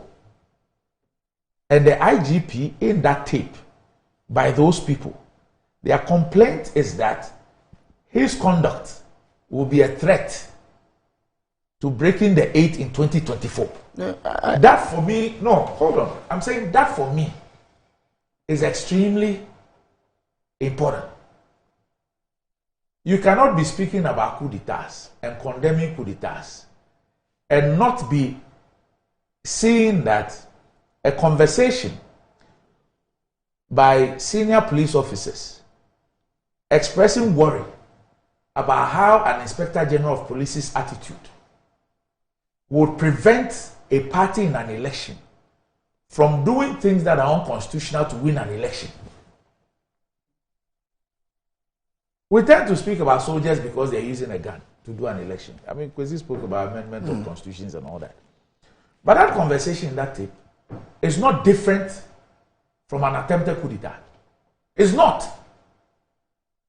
Would that not be too far-fetched? It can't be. I'm saying that if you listen to the conversation. I've listened to it. Yes, and in the conversation, I have. What's the difference between winning an election? Did you not, in the conversation, did you not hear the expression of a worry and the talk about things that are done, operations, things that are done, and that the attitude of the IGP will prevent those machinations from happening, which will endanger the breaking the 8. You didn't hear that? I heard it. I heard the tip. Yes. I've listened to the tip. And if anything that is intended to subvert the will of the people, we win elections on the basis of what was voted and what was counted. Not about the complicity of a security head in allowing a party in an election to do whatever to win an election. That is a coup d'etat. But Randy, I understand where you're coming from, but the point I also want to make is that my worry is that something like this is not seen as an issue which is serious. But I think some things are being done behind the scenes. Probably, maybe we have not been told publicly. But of course, I should believe there are some investigations that are taking place. As I said, I've heard that some people have been picked from Mr. Buginabu's office for interrogation. I'm sure the police hierarchy by now in collaboration with the Ministry of Interior and everything. Something should be happening behind the scenes. Probably, maybe we need to. Well, at least by the grace of God. We need to be brief. By the grace of God, we are all alive. We've been in this country. We know how the issues around the doctor died recently. Yeah. The Mark Brown also. Yeah, Palm. Recently. Yeah. ACP Agojo and others. Yeah. We know how the aggression and I'm trying to find the right adjectives. How the attitude around that issue. Okay. Then I get your point. I get where you're coming from. But what I want to say also is that what was said in that tape is not the position of the party. And I think the General Secretary has I get you. I am not saying that. No, it's important. I'm not saying that it is. No, I mean, who is saying no, it is important I make this point. How important is it? It is. People are listening. People are watching. It is important. I mean, Randy talked about top-rank high police people, a top-rank party person. Those are. If I had engaged in that conversation. But the point is that is not the position of the party. And I don't think our party is planning. Chief, if I had engaged in that conversation, and that conversation suggested that it was something to topple the government or get the government to lose an election, will I be sitting on this TV talking? Will I be here talking? Is Ofosu not in court? Is Ofosu not in court? But if Randy say will he be here, I'm sure he'll be here. Probably he will be called for an interrogation. Just like Agojo and others were called for interrogation. Why is Ofosu in court? He'll be called for interrogation. But of course, Randy. You see, these are the things that we must watch. I get your point. To be honest, these are the things that we must watch. And there's a reason why they say justice must not just be done, but must be seen to be done. People are not daft. People are not dumb. We are taking things for granted.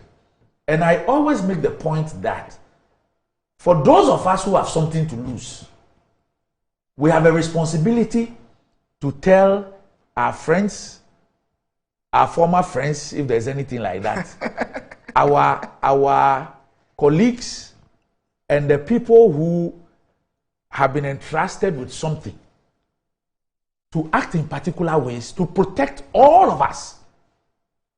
To protect all of us. Because Kwesi recounting, he mentioned many people who were innocent. Yeah.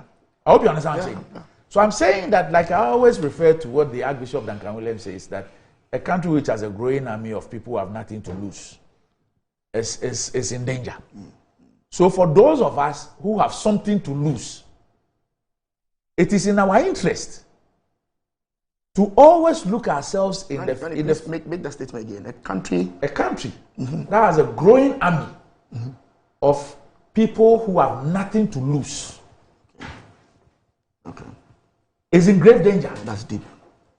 Because if you want to take a decision, there are many things you have to consider. Absolutely. Kwesi has many things to consider.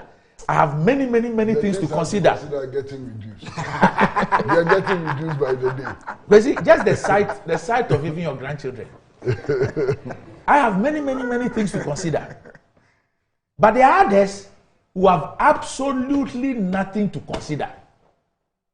And when you have them growing, for those of us who have things to consider, who have a lot to lose, I'm not saying that those people don't have anything to lose, but they don't realize and they don't think that there is anything worth.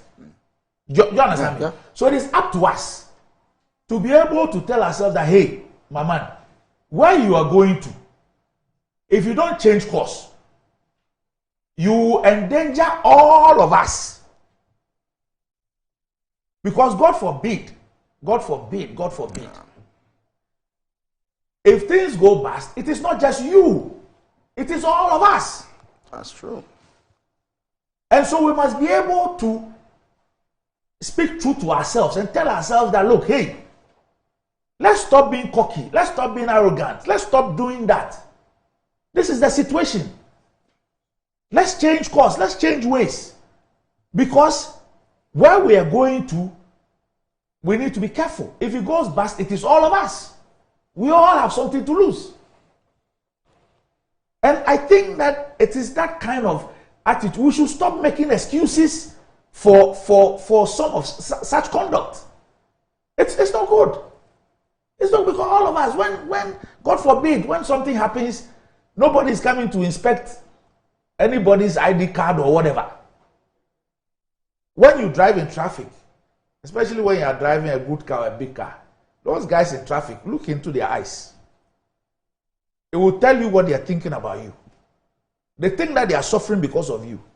And anybody they see who's driving a good car, a big car, or lives in a big house, they believe that it is what is for them that you have appropriated for yourself. And you are the reason why they are suffering. That's their thinking. If you engage them, you hear what they think. And so, we need to be able to speak truth to ourselves. Because at the end of the day, we have a collective responsibility. We have a collective stake. We have a collective loss if it were to happen. We have a collective gain if it were to go well. Irrespective of who is in power at any point in time. Randy, look, we often say that we have to learn from history. I think that we have to make a deliberate effort to learn from our history. And those who have General Afrifa's letter to General Achampo, please make it available for the current generation to read. I'm sure you've read that letter. Very instructive letter. At the end of the day, what happened? Afrifa was among the first people to be shot at the Teshi firing range. Go and read his letter. Let's be playing the ostrich. Let's continue playing the ostrich. And when it happens, maybe all of us will become victims. But at least if I become a victim, I'll be satisfied in the knowledge that I warned that people should behave well. And we'll be back shortly.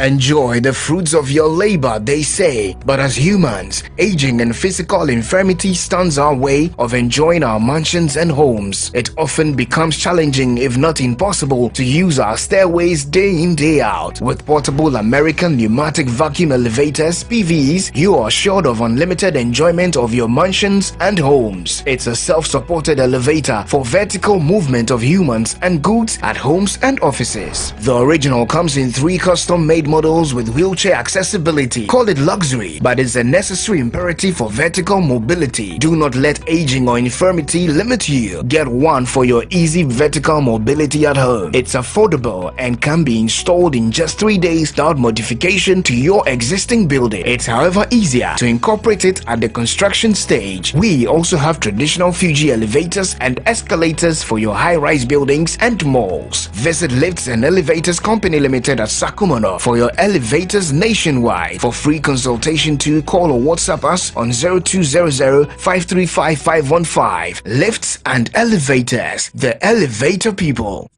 Betway is your gateway to a theme park full of gaming excitement. A whirlpool of wonder where your favorite games come to life. Where you can take to the skies with max payouts that reach into the millions. All in the palm of your hand. Visit betway.com.gh. Terms and conditions apply. Betway is regulated by the Gaming Commission of Ghana. No under 18. Bet responsibly. Betway. Bet your way.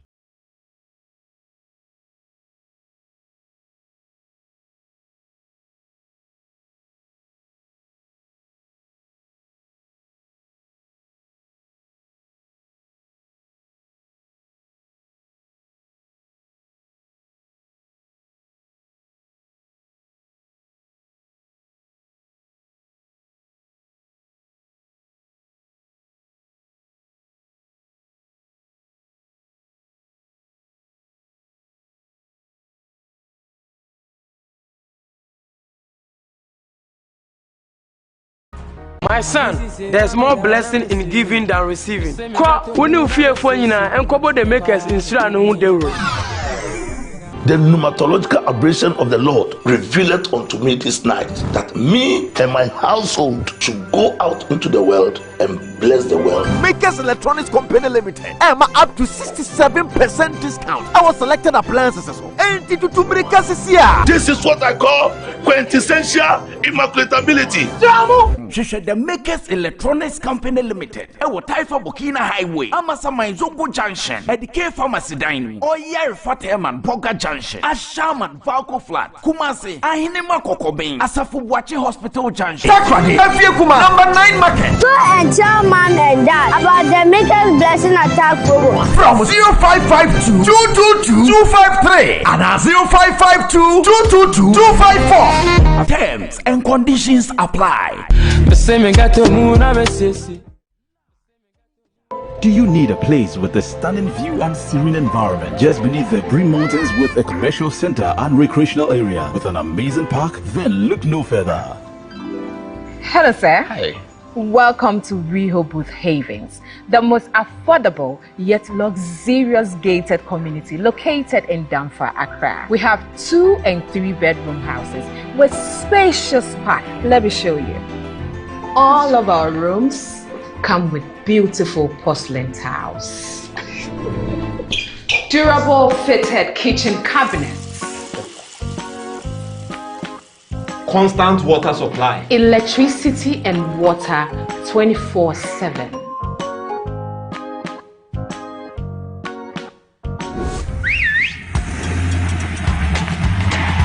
I'm buying this house.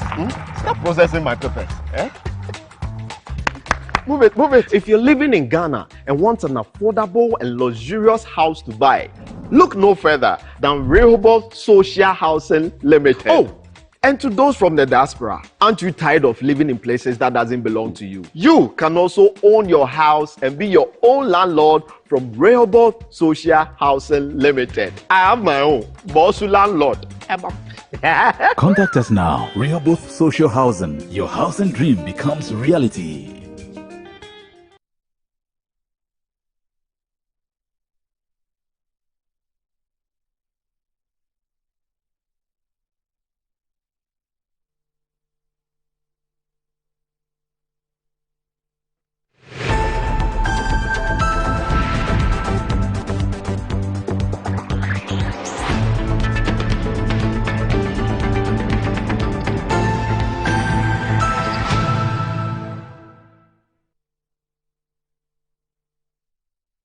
Back to the show. If you just joined us, this is Good Morning Ghana live on Metro TV.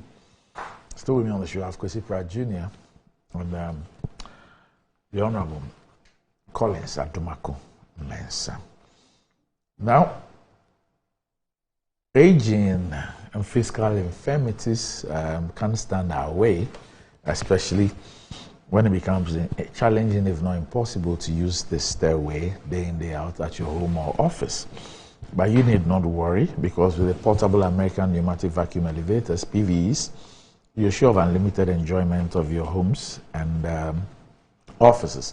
There's a simple-to-use self-supported elevator for vertical movement of humans and goods at homes and offices. The original comes in 3 custom-made models with wheelchair accessibility to choose from. You may call it luxury, but it's a necessary imperative for vertical mobility. Do not let aging or infirmity limit you. Get one for your easy vertical mobility at home or office. It's affordable and can be installed within 3 days with modification to your building. So simply visit Lift and Elevators Ghana as a common of your solutions and free consultations. You can reach Lift and Elevators on 0200-535-515. And as I keep advising, if you're building now, it will be a good time to speak with Lift and Elevator so that you can actually include this in your building. If it's already built up, within 3-4 days with some modifications, it can be installed for you. And what does wealth mean to you? Do you want to live like a tycoon? Remember who's got the mullah, got the power. Ghana's newest lottery game draws live on Adom TV at 9 a.m., 12 p.m. and 6 p.m. daily. Now pick up your phones, tablets, and computers and download the Game Pack app on Play Store. You can also play on our website www.gamepackgames.com. So www.gamepackgames.com, or by dialing *946# on all networks. Just choose 4 numbers from 0 to 9. It's easy to play and easy to win. Charlie, make we play this game and make some cash. Nobody beats our odds in Ghana. Game Pack Games, more mola, more power. This game is regulated by the National Lottery Authority and is not for persons under 18. Play responsibly. And then we'll be speaking about the debate on the budget that is started in Parliament. But we all know times are hard. Times are hard. But the Makers Electronics Company Limited have you covered. They have discounts of up to 67% on top quality but affordable electronic appliances. This comes with 2 years manufacturer defect warranty. And these are appliances from Samsung, LG, Moved, Nasco, TCL, Media, and Toshiba. So visit the showrooms of the Makers Electronics Company Limited at the Taifa Burkina Highway, Amasaman Zongo Junction, Oyarifa Teman Boga Junction, Kaswa New Market, Ashama Valco Flats, Kumasi Ahenima Kokobeng, Takrade Fiekuma number 9 Market. You can also reach the Makers Electronics Company Limited on 055 222253 or 055 222254. The Makers Electronics Company Limited, large and in charge with quality but affordable home appliances and consumer electronics. Terms and conditions do apply. And the European seasons are just about, football seasons are just about starting. And so it doesn't matter if the club you support in Europe is in England or in Italy, in France, in Spain, or in Germany. Well, it's not by mouth, it's by play. So come slug it out as citizens at the IMG League Cup. And it's a club fan-based tournament. So it says whether you are a gun-blazing Ghana, that's a national supporter, or a fan of the old ladies Juventus, or Liverpool, or Man U, the IMG League Cup is made for you. This is to set the tone for the new Euro League season. So come join us on the 5th of August, that's Saturday, this Saturday, at the Nigerian AstroTurf Park for the best of goals and bragging rights. Remember, it's on the 5th of August at Nigerian AstroTurf Park. Don't miss it. And I'll be speaking with some of the participants in the IMG League Cup this Saturday. I was speaking with them today on Good Morning Ghana. This IMG League Cup is brought to you by Game Pack Games. Simply dial *946# on all networks. Okay. All right. So the Finance Minister presented a media review of the budget on Monday in Parliament. And yesterday the debate on same started. We'll take you to Parliament to check out the debate, and then I'll get the views of my panelists here on what the Finance Minister presented, and of course, what they also think about the ensuing debate. We will take item 9. Speaker, that is your report, the Speaker's report. And Speaker, let me say for the record, and I see my good friend, the Deputy, the Minority Leader, eager to speak. But we met at conclave, and we considered, Speaker, we considered a number of business to be considered. And I'm happy that my good friend, the Chief Whip, is here. And we agree. What we agreed on conclave is known to us. Let's proceed. Yeah, so we will take item 9, yes. And I will seek your leave for it to be taken by the Deputy Leader. Honorable. Yes, Leader. Mr. Speaker, just to draw attention that the Chairman of the Public Accounts Committee has indicated to me that he has some motions that they are ready to actually take them. Mr. Speaker, if you have time,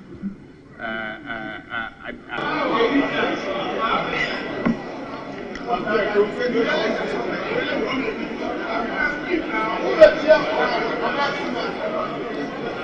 Speaker, I want to thank you for the opportunity to contribute to the statements on the floor. And then ask our visitors up here to be wary of the things my previous speaker said, our previous speaker said. Truth is sacred. Truth is sacred. We cannot pick a financial statement and misinterpret the financial statement.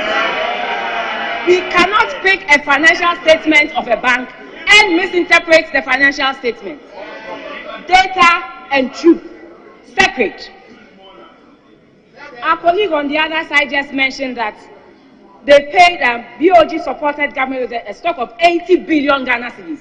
Mr. Speaker, when you look at that report, the 80 billion stock dates way back 2 decades ago, and not now. 2 decades ago. Mr. Speaker, let me tell you that in 2017 to 2019, there was zero financing from the Bank of Ghana to the government of Ghana. It was only in 2020, because of the COVID, we had to go for a 10 billion loan. Yes, Mr. Speaker, beyond 2020, in 2021, there was zero financing. This is data, this is the truth. So I beg you out there to listen to the truth and don't consider what my colleague on the other side said. Mr. Speaker, in 2021, I must say and repeat, there was zero financing. You will all agree with me that in 2022, things were really bad. There were a lot of challenges, not just in Ghana, Mr. Speaker. So for my colleagues to sit here and pretend as if it was only in Ghana that things changed, that is not true. Clearly across the globe, times were hard. The Russian-Ukraine war came in. Unless you are telling me it is not true, Mr. Speaker, unless they are telling me it is not true. Honourable members, order. Order. Right, Honourable Speaker. Right, Honourable Speaker. Yesterday, indeed, my worst fears were confirmed. Listening to the Minister of Finance and perusing the documents submitted to us, indeed, I would encourage members that the budget statement presented here doesn't give you the full picture. You ought to go and look at the detailed budget statement, which has the appendices.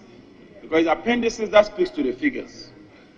There's been a claim that we are in this mess, we are in this quagmire, we are in these unprecedented difficult times because of a so-called COVID-Ukraine war.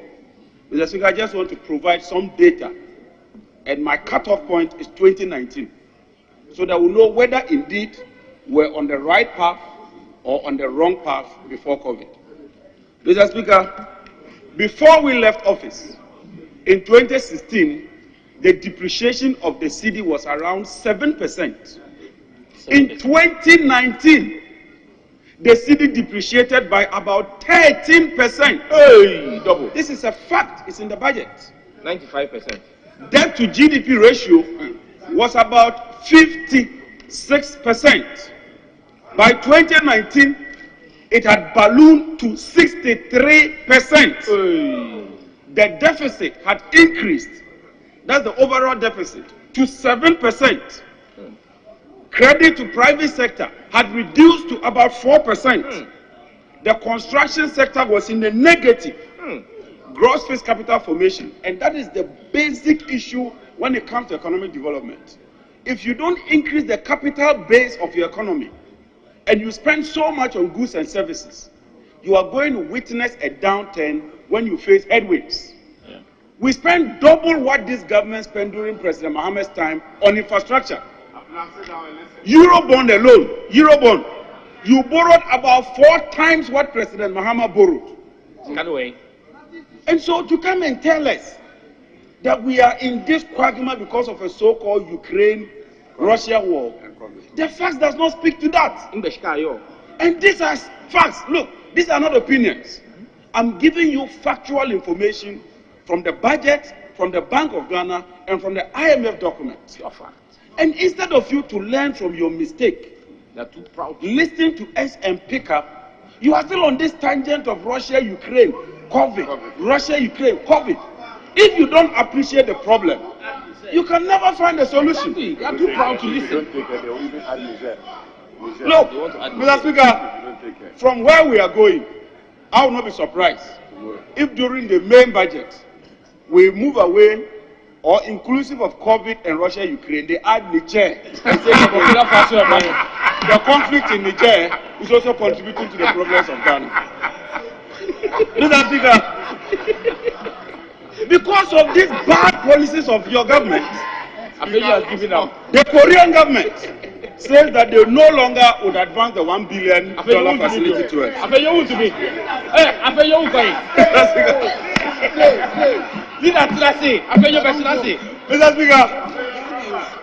Mr. Speaker, I'm not surprised that a majority leader is running away. What the MPP fear in this world is facts. When they are faced with facts, incontrovertible evidence, they disappear. Habib is also running away. But I'm not surprised at all. Mr. Speaker, and instead of this man, our finance minister, to eat the humble pie and take our suggestions, he came here. And you know what he's telling us? That he has turned the corner. What corner have you turned? He doesn't even know where the corner is. Mr. Speaker, what corner have you turned? Let me give you some evidence as well. And when you are doing comparison, and I'm happy some of my colleagues are here, you do industry standard comparison. You compare yourself with your peers. So I've taken Sub-Saharan Africa. Sub-Saharan Africa, for the year 2023, the average growth rate will be 3.6%. Do you know what Ghana projects to do? Ghana projects that our growth rate will be 1.5%. Hey, 40%. Mr. Speaker, inflation. And inflation is a key indicator. Because what inflation does is that it eats your purchasing power. So if the rate of inflation keeps going high, it means that receiving the same amount, you can no longer buy what you do. And so you can see school children here. If you give them 1 cedi to go to school every day, and the rate of inflation year on year is 30%, it means that whatever they were buying, and school children, we are teaching you economics in this chamber. That is what we are doing. Yeah. This is what I call economics made easy. Your 1 cedi, if you used to buy Fan Yogo 1, next time you go, the owner of the Fan Yogo will check 30% of it, cut it off, and give you just about half. That is what you can consume. And that is what the current finance minister, Mr. Ken Oforiatta, and the head of the economic management team, Dr. Mahmoud Baumia, who no longer speaks economics, have done to you ordinary students and ordinary mothers of this country. Mr. Speaker, the inflation for Sub-Saharan Africa is 14%. You know what Ghana is projecting? Ghana is projecting 30%. Wow. More than 200%. Double what the inflation of Sub-Saharan Africa is. And yet the man comes to stand here and he says that he has done what? He doesn't know where the corner. Anyway, when the driver Banza turns the corner, certainly he will turn that corner into an accident. And from where this finance minister is heading, Mr. Speaker, I am certain that even as we pray against the inevitable, the man will eventually land us in the inevitable. Mr. Speaker, our current account is the most important thing you look at when it comes to the balance of payment. He was quoting some positive balance of payment. Your balance of payment simply is a trade between your Ghana and other countries. And the balance of payment has two main components, the current account and the capital account. In the current account has to do with trades in goods and services, but more importantly, embedded in the current account is your interest component. Embedded in the capital account has to do with the loans that we take, which is amortization. For some strange reason, unprecedented, even a champion's time we didn't witness this. The current government has decided that they won't pay the interest, they won't pay the amortization. And when you do that, and you see a positive primary balance, you rush and come and tell us that you've done well. You've done well by refusing to service your debt obligation. Of course. Mr. Speaker, this is most unfortunate. Today, at our current debt of 575 billion, and with a population of about 29 million, every single Ghanaian owns a minimum of 20,000 CD debt. Every single Ghanaian, even the school children.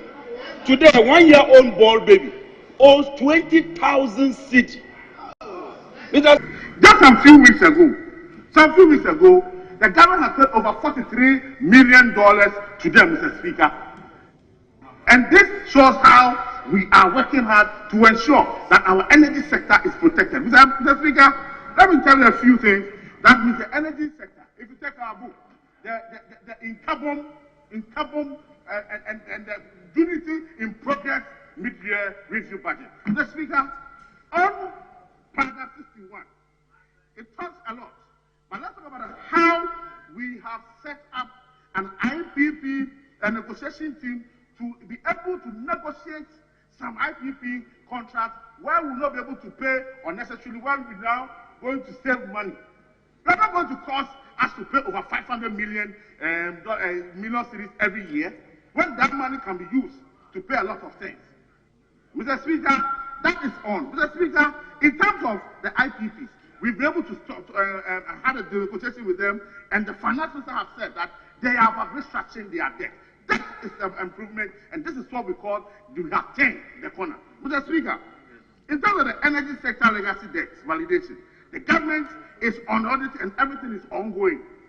And we are saying we've not turned the corner.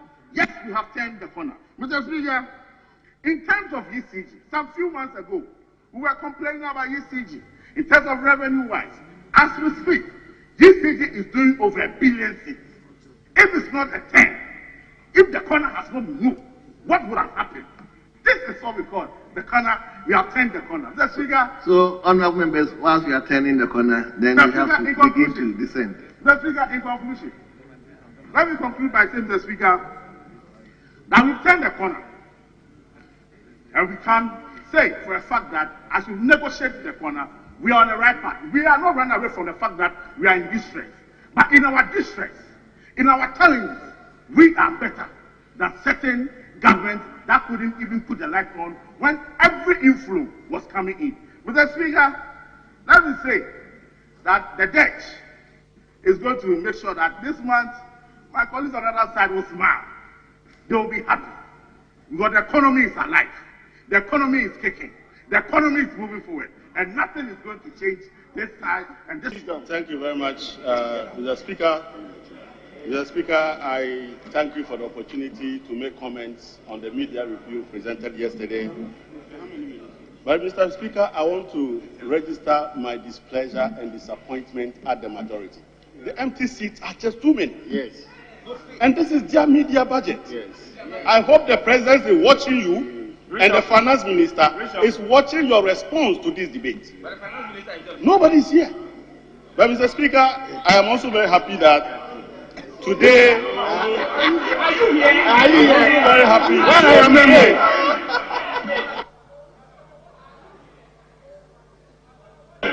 Mr. Speaker, I am happy that today the chairman of the finance committee has spoken the truth to government. I'm spoken the truth to government, and I'll be very happy that the video of the presentation he has just made be played in the cabinet of Ghana. However, hold on. I was saying your time was running. How you use it is yours. But now that he has intervened, I have to stop it for years. Mr. Speaker, with respect, in an earlier discussion, we had indicated that some regional caucuses are meeting. And that is the reason why the chief whip, Mr. Speaker, and the chief whip left the chamber to follow up on some matters that are very important to the minority. Mr. Speaker, he left the chamber to follow up on some important matters that they have assigned him to do with some members here. So, Mr. Speaker, he should he should follow my own colleagues. Well, thank you, Mr. Speaker. I will proceed to offer my comments on the review by the Minister. And as I started off, I think we should thank the Minister for the review, for updating us on our efforts to overcome the economic challenges resulting not just from our economic management recently, but some of the historical weaknesses that have characterized the management of our economy. Mr. Speaker, I premise my comment on paragraph 40 of the Minister's speech. And with your permission, I read. Mr. Speaker, as a nation, we must and will prevail. Indeed, our only recourse is to be successful at the upcoming first review of the program, and that is the IMF program in September 2023, and all other subsequent reviews. We are therefore respectfully calling on every member of this august House and fellow Ghanaians to support these reforms. Mr. Speaker, this is a court duty. And as we offer our comments on the Minister's statement today, we must demonstrate that we are exchanging ideas to help improve the economy, and that we are not here to spell doom for our own economy or to score political points that in the end will be unhelpful to the cause of developing our people. Mr. Speaker, why has it become necessary to respond to this court duty? It has become necessary, Mr. Speaker, because the IMF program and the reference is the 17th in our nation's life. If we add the structural adjustment program and the HIPIC program, this is the 19th time we are seeking development partner bailout. We all know why. Mr. Speaker, we have been running for development partner bailout because we have been doing two wrong things. First, we have been spending money we do not have. But secondly, we have been spending on expenditures that have to be imported. It is this twin problems, Mr. Speaker, that has brought the country to where we are today.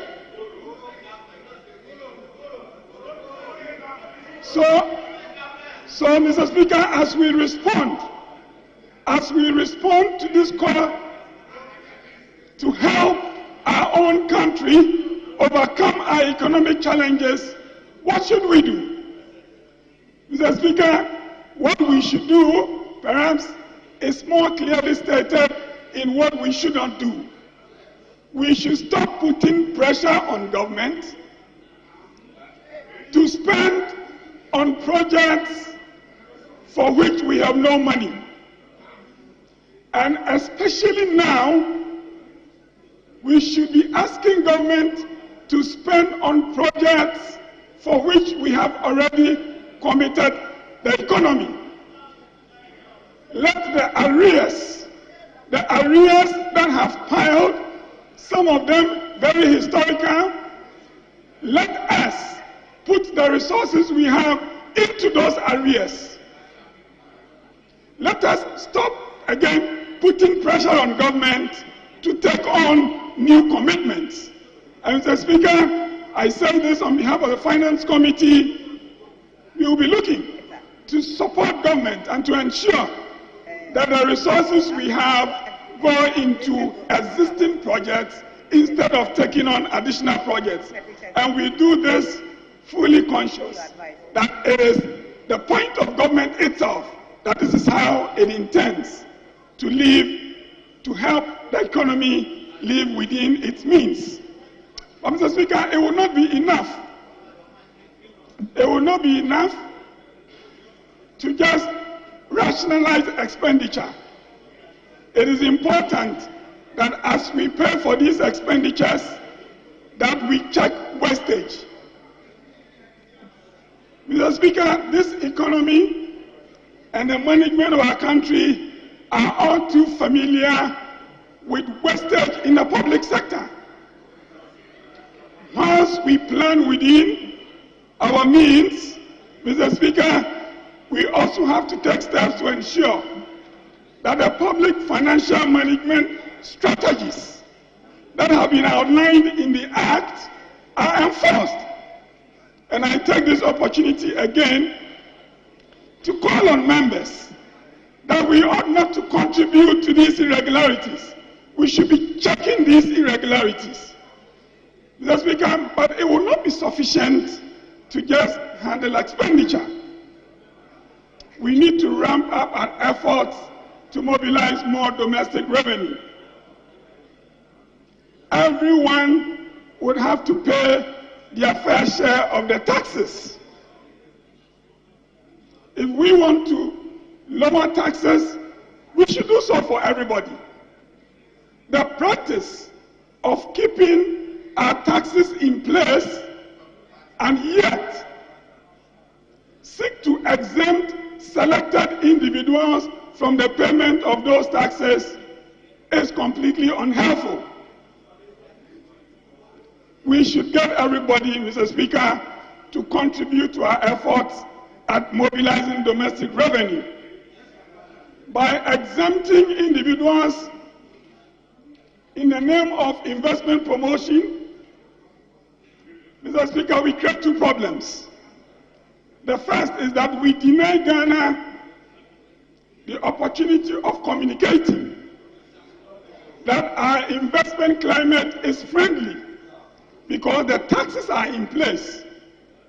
But more importantly, Mr. Speaker, by encouraging the practice of selecting individuals and asking them and exempting them from taxation, we are creating the opportunities for corruption. We are creating the opportunities for corruption. So, Mr. Speaker, I take this opportunity again to call on not just government, but also on ourselves to ensure that we get everybody to pay taxes.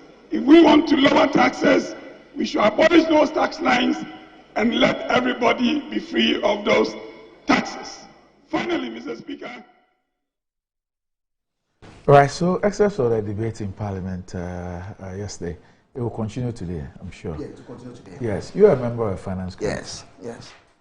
I'm watching my friend Kweku Kwati. I haven't seen him in a while. I don't remember the last time I heard the chairman of a Finance Committee speak this way. That's true. That's true. I mean, yesterday, I had a chat with him later in the evening. And he tells me that, Collins, we all have to come together and do things differently. And I mean, after his speech, if you listen to Adongo was like, I think this tape should be played. I mean, the partisanship, the continuous partisanship about the economy and the usual debate that we have. This one says this one is rebutting, this one says it's rebutting. We have to get to a time where we all have to understand that we are in a certain situation. Let's put aside this petty, I grew at 5%, you grew at 3%, I grew at 2%, you grew at negative, and find a better way of creating a brighter future for all of us. And I think that's exactly what he tried to do yesterday. Very less partisanship, not the usual banter, trying to bring history and that we grew at this level. This one also says that no, when we were there, you were growing at negative and all that. We have a situation. And the minister himself, in his statement, it was very clear. If you look at point 12, he said that 2022 was his worst year as a Minister of Finance. That in itself is an admission that we had a certain challenge. Of course, Randy, by November last year, Randy, things were really, really, really scary. I mean, you yourself, I remember I was here, you used the word, you said the currency, Ichikma. Yeah, I remember that very, very, very well. So any little improvement in the rate, although that is not where we all want it to be, brings some kind of comfort. I mean, but as I said, where we are is not what we all expect to be. But of course, if you look at what was happening in November last year to what we have now, there seems to be some little bit of comfort. I just hope that what we are seeing now, the trajectory that we are seeing now, continues to the end of the year, Randy. All right. Is it? Well, I listened to the media budget review statement, and after listening, I've actually read it. And there's one thing which is absolutely shocking.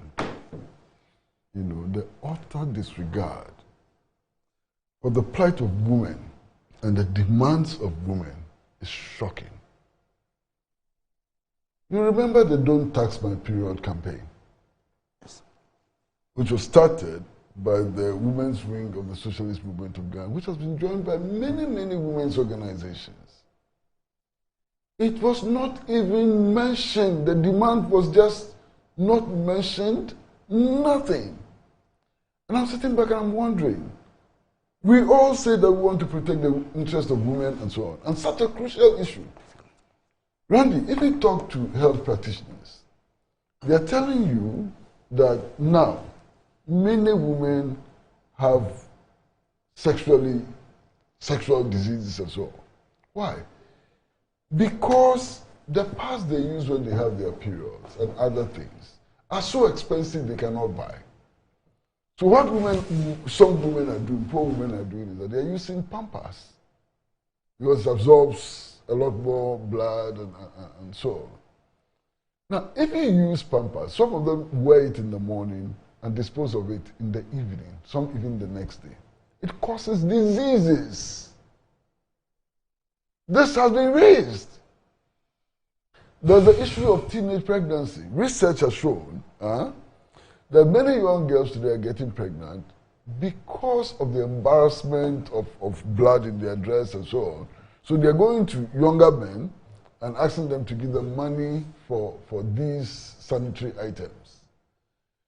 And they take advantage of the girls and so on. This is well researched, well documented. We say we are not happy with teenage pregnancy, but we are not looking at this problem. We describe sanitary pads that women use when they get their period as luxury items and so on. I mean, that's how sensible we are. Luxury items. Now there's a march to Parliament. I must commend my brother here, Collins, because I was part of the demonstration to Parliament, and we saw him. He was very sympathetic. He was not the only one. The Speaker of Parliament was very sympathetic. And I'm wondering why the Ministry of Finance, he hasn't heard this. He doesn't know about this demand. Totally ignored. I mean, but how on earth do you, in classifying some particular items as luxury and slapping a luxury tax on them, add sanitary pads? Sanitary pads, luxury items. And I'm sure there were women at the table. Yes. There were women at the table. I mean, so amazing. Apart from the taxes, you want to slap a luxury tax on items and you add sanitary pads. You've not read about period poverty? Not read about period poverty and its implications? I mean, that's the biggest scandal in this media review. It's a scandal. Complete scandal.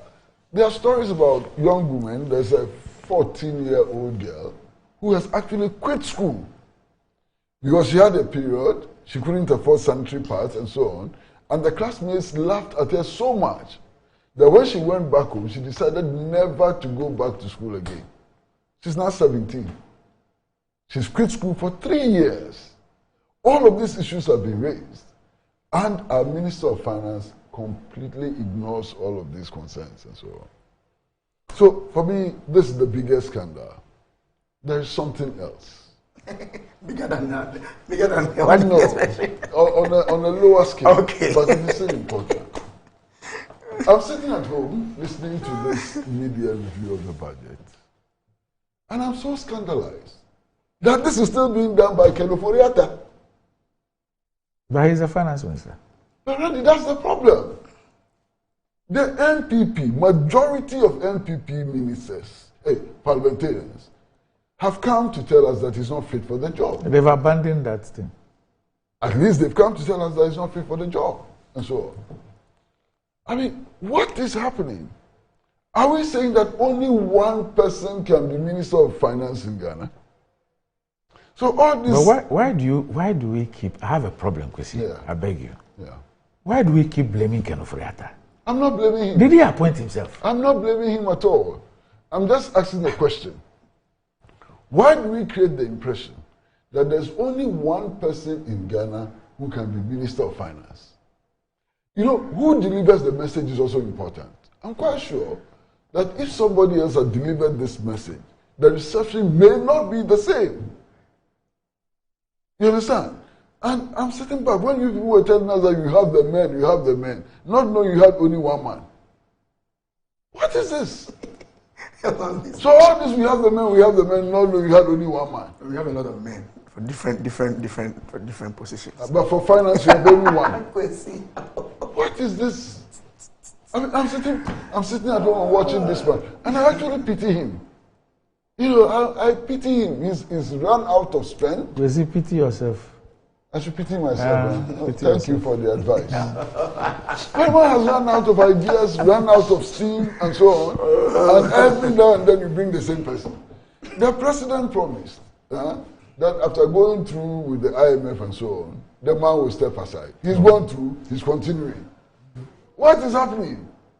So he's now, he's now done the bend. He's turned the... Yes, the curve. So now it's the straight road. He's turned the curve. Masa. He's going on the asphalt. Has he turned the curve? It's a gradual process. It's going on the asphalt now. As for the curve there, we are bending. We are bending. There's a video, I hope you've seen the video. Randy, you haven't seen the video. The video of a truck, fully loaded truck, turning the bend. And as it turned the bend, it somersaulted, and the engine kept going, and the body was left behind, and the driver started running after the engine and so on. This one, that will not happen. That's like turning the car. That's another way of turning the car. You understand? That's another way of turning the car. As I said, we are not there yet, but I think the indicators... The claims which are being made. The claims which are being made. You understand? We start off the year pegging your expected inflation rate at 28%. Yeah? You go close to 50. And then you come back to the 40s, and then you look the Ghanaian people in the face and say, you have turned the curve. What curve? I'm not sure the minister says an inflation of 42%. I'm not saying the minister, I'm not sure the minister is saying inflation of 42% is the best. It's not. Nobody can say that. Oh, you know he can't say that. But he has not even said that. But 42 is better than 52. It is. But 42 is not the best. What did you come to meeting? When you came to office, what was the rate? We can analyze that when the 4 years is... That is what I'm doing. No, when the 4 years is up. No. We will analyze that. I'm saying that so when the minister says... when the minister says... You have made the statement that 42, the minister should not even... Nobody has jubilated over 42. When he says he's turning the curve... I'm saying, but if you are 52, and you've moved to 42, if inflation or exchange rate... You turn the curve. If exchange rate was at 50%, sometimes it was 50%, and now you are hovering around 20%. Because... I'm coming, I'm just giving you figures. No, because... I'm coming, let me finish, Randy. No, it's... I'm saying that if petrol, if fuel was selling at 22 don't disappoint me. I'm not disappointed. Because I've always regarded you I'm still in your good books. I'm just saying that. I'm just saying your former clients. I'm just saying. Your former clients, all those who you advise to invest in bonds and those things in your former life. Yes. when you see them, are you able to look into their faces? Oh, I've left that job like 4 years ago, so that's not. The point I'm making, Randy, if the man says, the finance minister says we've 10, I think he's not saying that 42 is the best. You've done a DDEP that has the potential of wiping out the middle class. He's not saying 42 is the best. That has the potential of wiping out the middle class. He's never saying 42 is the best. But I think 800,000 people, according to the government 52. statistician, have been added to the poverty level in this country. It's better than 52. Charlie. Food insecurity. Food insecurity. If petrol was at 22, it is now at 12. Has led to a situation where 500,000 we could do better, but at least 12 is better than the 22. 2 years, 500,000 people over the last 2 years have fallen below the poverty belt. 19 is better than 20. You understand? So it's a fact. 500,000 people. That's what the statistics tells us. You understand? You know, recently I've been out of town for some time. I came back and I decided to buy a ball of kinky. Do you know the price of a ball of kinky now? Maybe it depends on where you buy yours.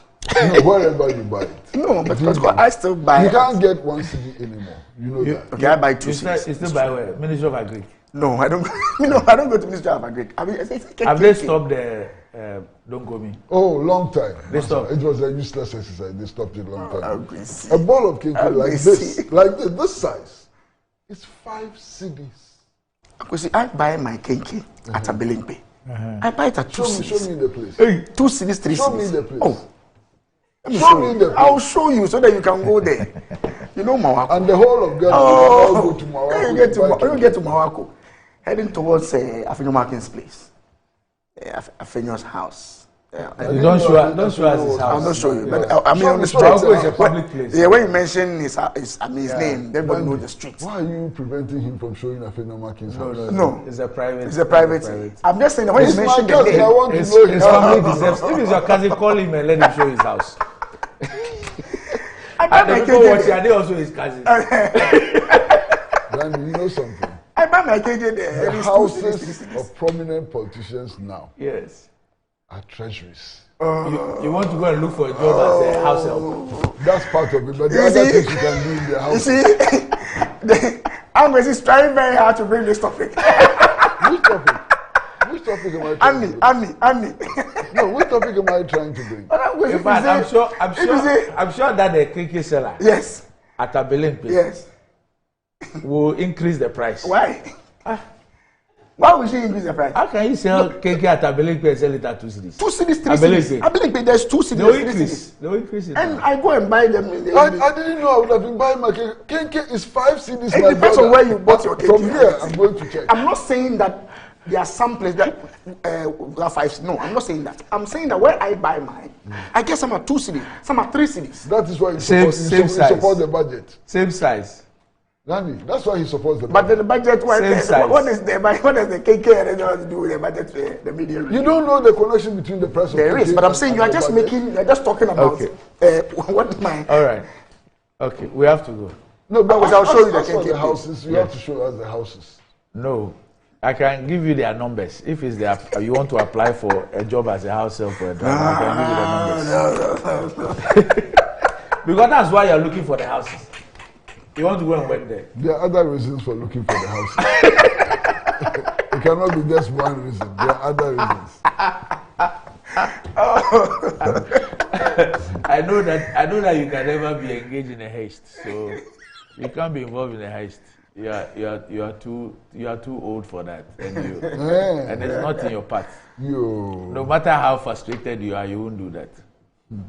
Oh, politicians! Oh God! What about politicians? Already. Anyway, Gracefield Ventures is 10 years old. 10 years of transforming space into heavens of beauty and functionality.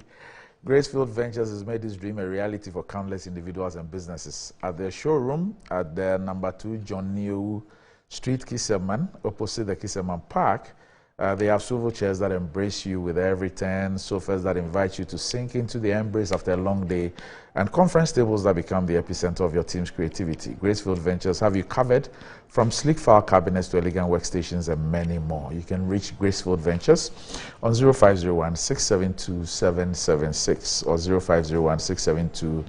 0501-672-777 and get anniversary discounts and gifts. Gracefield Ventures, luxury redefined. Gentlemen, we need to leave it here, but there is the Ignite Media Group League Cup, which is happening this Saturday at the Nigerian AstroTurf. And I'll be having a little conversation with some of the participants here about that League Cup, their preparation, what we need to look out for, why we should be there, and why we should be a part of it. We will not have GMG trains this morning. But before I dispatch both of you, today is a birthday of somebody. I've not really had I've not really made the time to say thank you to him, although we meet all the time and we speak all the time. But today is his birthday. Okay. Who is this very special person? Yao Ampofankra. Oh, today is Yao's birthday. Yao. Yes. Yao, happy birthday, Charlie. I've never said happy birthday to anybody before, not on this. Yes, platform. But today is Yao. You deserve it. Yes, today is Yao Ampofankra's birthday. And Yao, where is it happening? I didn't tell you where it's happening. Oh, he's not doing anything. How can he do that? I mean, during the 2006 World Cup. Yes. Very, very popular on TV. Yes. Yes. Well, he's made his contribution to sports broadcasting. So Yao's the one who made sure that I moved from Radio Gold to Choice. You know, although Tommy Anamforsin gave me the job, he's the one who spoke to me about joining him. And then I met Tommy Anamforsin, and then he was impressed and he gave me my appointment letter. But it was Yao who spoke to me. I haven't seen Yao for a long time. He's around. For a very, very long time. He's with Max TV. Oh, okay. Yeah. I think I saw him in Morocco or so, somewhere. Yeah. I met him somewhere. Yeah. So Yao, Ankra, as we call you, happy birthday to you, my brother. And thanks for everything. We'll be back shortly.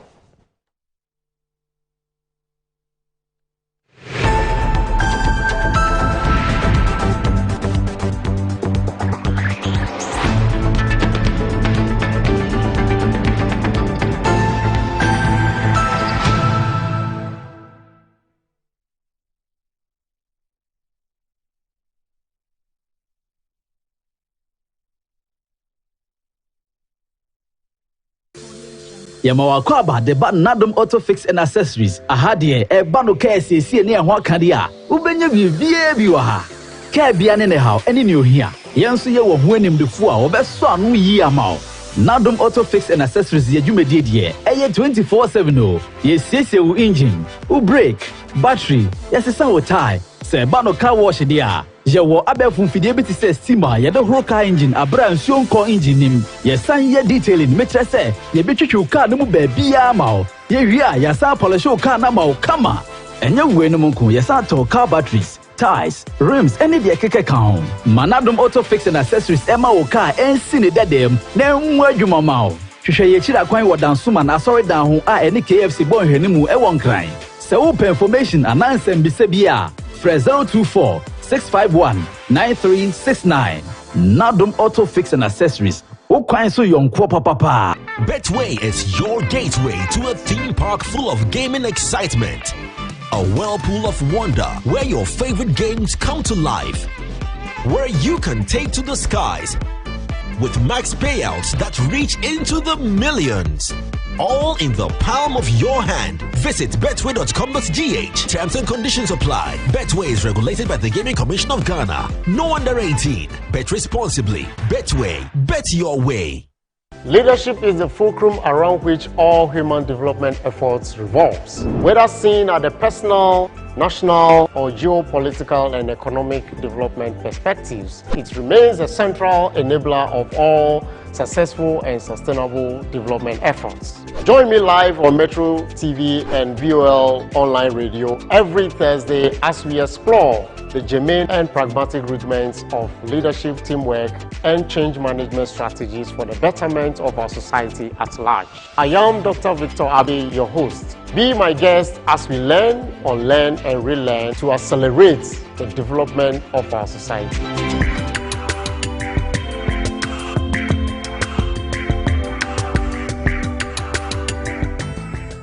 Leadership 360 is brought to you by GOL, V5 Solutions Limited, and FV Global Consult.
Right, welcome back to the show. If you just joined us, this is Good Morning Ghana live on Metro TV. Trying to wrap up the morning, but there's the IMG League Cup, and it's a club fan-based tournament, and it's actually coming off this Saturday, the 5th of August, 2022. And this is by the Ignite Media group. And so that's it. That's what you see on your screen, the club fan-based tournament. And I have some of the participants here with me. They're in their club jerseys. Gentlemen, good morning. Good morning. Okay, I'm familiar with one jersey. The other one, I'm not the too best. Which one? No, I'm not familiar with this one. Oh. Which one? Is it? It's Barcelona. Barcelona. Yes. Oh, the best team in the world. Huh? The best team in the world. Okay. After Messi left, I'd forgotten that there was a team like that. Exactly. We are doing exploits. I mean, at this dawn, we only gave AC Milan 1-0. Okay. Even the jersey next to you will not say it's the best team in the world. Yes, because they are not. How? Because they are not. Okay. Okay. Because they are not. Yes. I see. Anyway. Okay. So, Chief, you support Barcelona, and your name is? Ni Okunka Bleboja. Ni Okunka Bleboja. Yes. Okay. Noya Manche.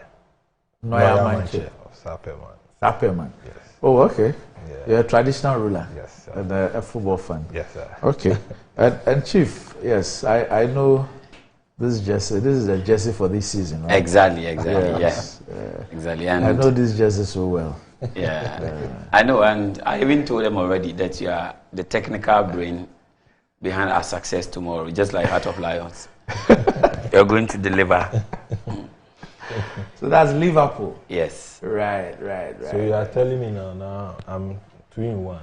That's what you are trying to tell me. You know, if you are the best, you don't struggle to fit coach in. And players. That's what you are trying to tell me. Anyway, so what's happening on Saturday? Oh, this Saturday we all know Ajigano AstroTurf Park. Yes. Ignite Media is organizing a yearly football clubs fan tournament which this is the first edition, which Barcelona is lifting the cup. You expect to lift the cup? No, we are going to lift the cup. All right. We are going to lift it. Okay. I'm not expecting. Okay. We are going to lift it. You are prophesying? Oh, yes. Okay. Yes. And it will come to pass. Okay. Okay. But how are you preparing? So, do you have like a Barcelona fan base in Ghana? Yes. Okay. I'm the president. Oh, you're the president of the Barcelona supporters? Yes. Okay. And they are all watching. Which Ghanaian club do you support? Accra Suffolk. Oh, okay. Yes. Okay. All right. Accra Suffolk. Okay. All right. All right. And you belong to the chapters too? Yes. Okay. All right. Okay. I'm asking because I know that ING is also planning to host one for the Premier League clubs before the season starts as well. Sure. All right. So how are you guys preparing?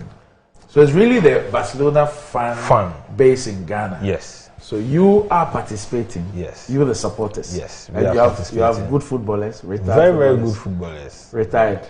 Oh, retired and current. Okay. Because I'm even former player, but I still Saturdays and Sunday. You play. I do a little exercise. And we have a WhatsApp group.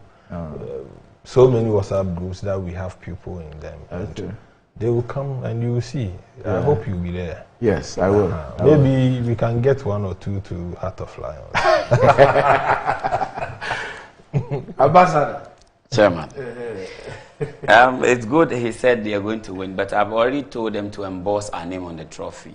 Okay. Because it's obvious it's a done deal.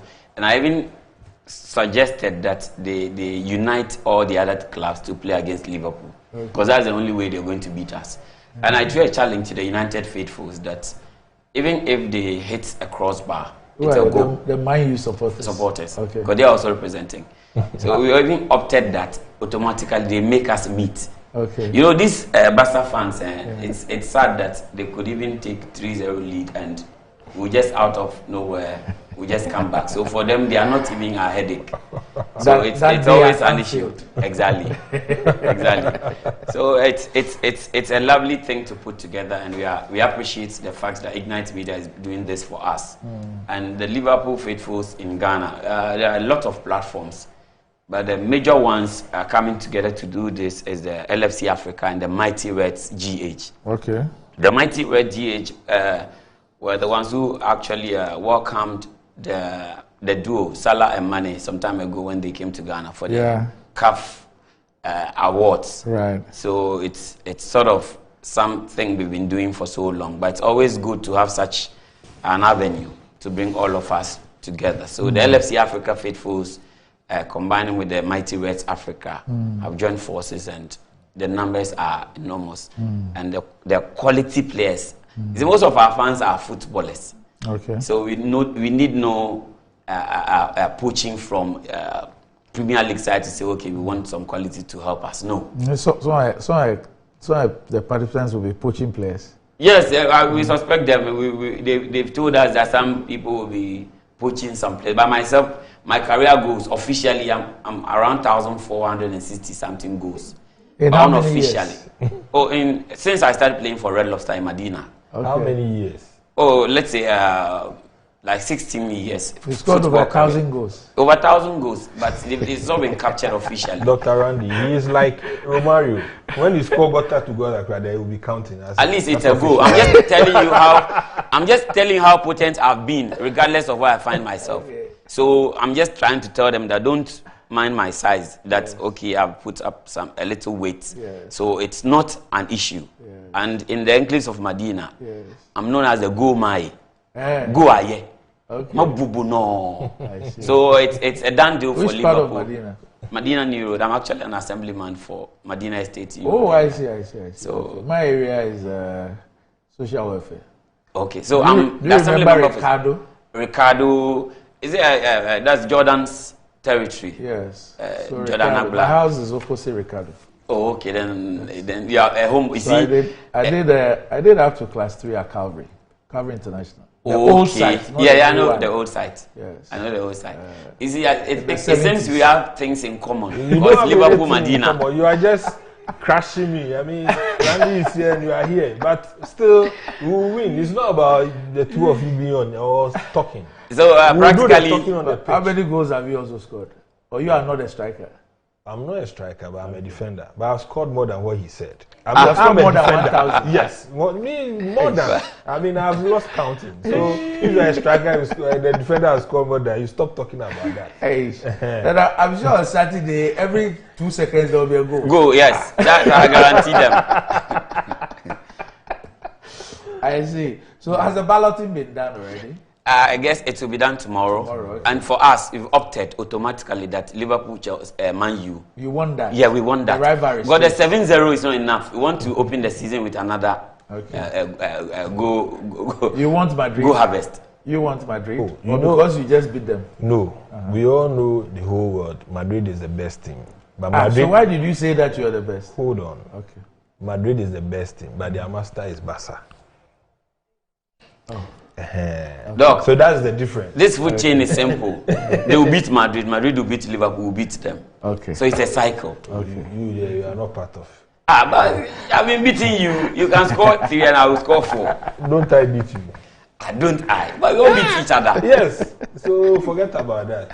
All right. I can see that the Bayou guys are also here. They're also here. Unfortunately, we couldn't make our brother. So what do you expect from you? Randy, it's an all-day affair. Yes, it's an all-day. I throw a challenge to all the teams. Yes. I think we will have an appearance fee. So those appearance fee, they should put it together. Winner takes all. Winner takes all. Okay. That's all.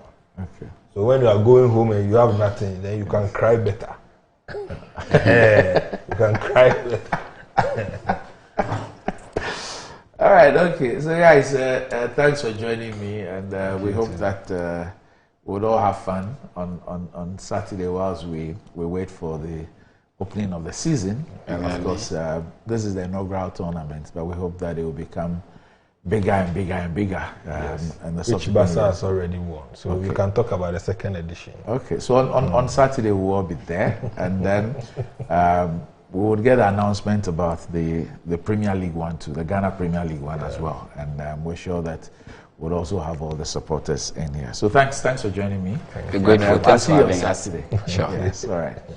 Okay, so that's about it for the IMG League Cup happening this Saturday from morning at the Adjuringano Astro Turf. Is the IMG League Cup, and so come play for the club that you support in Europe, or come and cheer your club on. It's going to be fun. All of us will be there. Okay.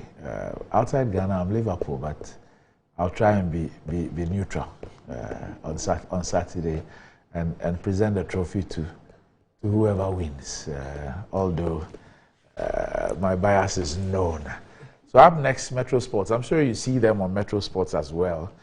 Continuing the bragging and all the talk about the number of goals that they have scored. You guys, you sit here and say that Ghana Blasters need strikers.